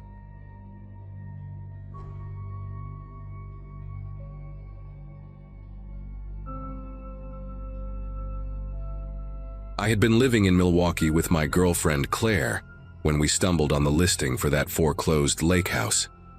It was tucked away in Wisconsin, far from the noise of the city, and the photos made it look like the perfect fixer-upper. We didn't have much money, but the price was too good to ignore. Our idea was simple: put in the work, renovate it ourselves, and turn it into a summer rental that could eventually cover the mortgage. At the time, life felt like it was finally moving in the right direction. Claire was working part-time as a graphic designer, and I was juggling shifts at a hardware store, so the thought of owning property, by a lake no less, felt unreal. The first weekend after we closed, we packed the car with cleaning supplies, sleeping bags, and enough food to last a couple of days. The drive was longer than we expected, the kind that makes you question whether you took the wrong exit somewhere. By the time we reached the house, the sun was dipping low, painting the water in shades of gray and silver. From the outside, the place looked neglected but not hopeless. Faded shutters, chipped paint, overgrown weeds. But beneath all that, you could see the bones of a once-loved family retreat. Claire said it reminded her of the kind of houses her grandparents would rent for fishing trips, and I agreed. It had charm, even if buried under years of neglect. We spent most of that first day dusting, sweeping, and throwing out junk left behind by the previous owners. Old beer cans under the porch, cracked dishes stacked in the cupboards, water-damaged magazines scattered across the living room. It wasn't glamorous, but it was ours. Every now and then, we'd pause, imagining how we'd repaint the walls or where we'd set up the fire pit outside. The strangest part, though, was how quiet it was. Even with the lake stretching out behind the house, the air felt heavy, like sound didn't travel far out there. I remember standing in the kitchen with the window open and realizing I couldn't hear a single bird. Late in the afternoon, while dragging a box of yellowed curtains toward the trash pile, I noticed a door I hadn't seen before. It was at the back of the hallway, half hidden behind a shelving unit stacked with old paint cans. The handle was rusted, the frame warped, and when I tried it, the door wouldn't budge. At first, I thought it was just swollen wood, the kind that sticks after years of humidity. But the more I pushed, the more it felt deliberate, like it wasn't meant to open. Claire came over, wiping sweat from her forehead, and asked what I was doing. When I pointed it out, she frowned. "Was that on the floor plan?" she asked. I shook my head. Neither of us remembered any mention of a basement in the listing. It took us nearly an hour to drag the shelving unit out of the way and pry the door open. The wood splintered around the hinges, and when it finally gave, a blast of damp, stale air poured out. A set of narrow stairs descended into darkness, the kind that swallowed the beam of my flashlight as soon as I flicked it on. Claire hesitated at the top, hugging her arms, but I felt pulled down by curiosity. Each step creaked under my weight, the air thick with mildew and something metallic, almost like pennies left to rot in water. When the light finally cut through the gloom, my excitement drained. The basement stretched wider than I expected, and along the walls stood rows of cots, rusted frames, thin-stained mattresses, and chains bolted into the concrete beside them. Claire whispered my name, her voice thin and tight, as if speaking too loudly would wake something. I walked deeper, kicking aside empty bottles and scraps of clothing that looked decades old. Shoes, children's backpacks, even a cracked plastic lunchbox with faded cartoon stickers still clinging to the side. None of it made sense. It wasn't just storage. It looked like people had been kept down here. I kept turning in slow circles, the flashlight beam bouncing across the walls, until it caught on something that made me stop. A section of the floor scarred with deep scratches, as if someone had dragged heavy furniture or tried to claw their way across the concrete. That image stuck with me, and for the first time since we bought the place, I wanted nothing more than to leave. We didn't say much after that. We climbed out of the basement in silence, shut the door as best we could, and pushed the shelving unit back in front of it. Neither of us wanted to sit with the questions that were now screaming in our heads. Who built that basement like that? Why wasn't it mentioned in the listing? And whose belongings had been left behind? Claire suggested calling the realtor, but it was late, and I just wanted to eat something and crash on the couch. We tried to carry on as if it was just another weird discovery in an old house, but the unease clung to us like a bad smell. Even while cooking dinner, I kept glancing toward the hallway, half expecting the door to creak open on its own. That night, we set up our sleeping bags in the living room since the bedrooms still needed work. The house was eerily still, only the faint lapping of the lake against the shore seeping through the windows. Around midnight, I woke to the sound of crunching gravel outside. At first, I thought it was an animal, maybe a raccoon rummaging near the trash. But then I saw Claire sitting up, wide-eyed, staring toward the curtains. The crunching wasn't random. It was steady, deliberate, like footsteps circling the house. I held my breath, straining to listen, and realized whoever it was had stopped in the yard, just beyond the window. The curtain swayed slightly, and for the first time all day, I wished we had never bought the place. I whispered to Claire not to move, and we both stayed completely still. Minutes passed, but the presence outside didn't fade. Then came the unmistakable sound of the back gate creaking open. Whoever it was, they weren't just passing through. They were on the property. I grabbed the heavy flashlight we had left near the couch and edged toward the window, careful not to step on the squeaky floorboard by the door. Through a tiny gap in the curtain, I saw a figure moving across the yard, carrying something long and metallic. The weak glow from the porch light caught just enough detail. A crowbar. Panic surged through me. Claire reached for her phone, but there was no signal this far out. We hadn't thought to hook up Wi-Fi yet. The only option was to stay quiet and hope whoever it was left on their own. But then the figure stopped near the basement window, crouching as if inspecting it. My heart pounded so hard it felt like it filled the whole room. I imagined them realizing the door upstairs had been forced and deciding to come inside to check what we had seen. The thought of confronting whoever used that basement for God knows what nearly made me sick.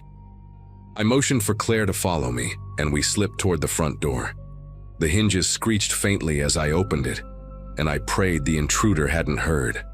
Barefoot, we sprinted down the gravel driveway, not daring to look back, the flashlight beam bouncing wildly over the ground. My car was parked just off the road, and fumbling with the keys felt like it took forever. When the engine finally roared to life, Claire begged me to just drive. Anywhere. As we pulled away, I glanced in the rearview mirror. The figure had turned from the basement and now stood in the yard, facing the house, completely still. We didn't stop until we reached the next town over, where we parked in the lot of a 24-hour diner. Neither of us could get the words out at first. Eventually, we called the county sheriff and reported what we'd found, along with the man on the property. By the time deputies went out there, the house was empty. They never found the intruder, and when they searched the basement, all the belongings, cots, and chains had been cleared out. To this day, I don't understand how someone emptied that place so quickly or why it was hidden in the first place.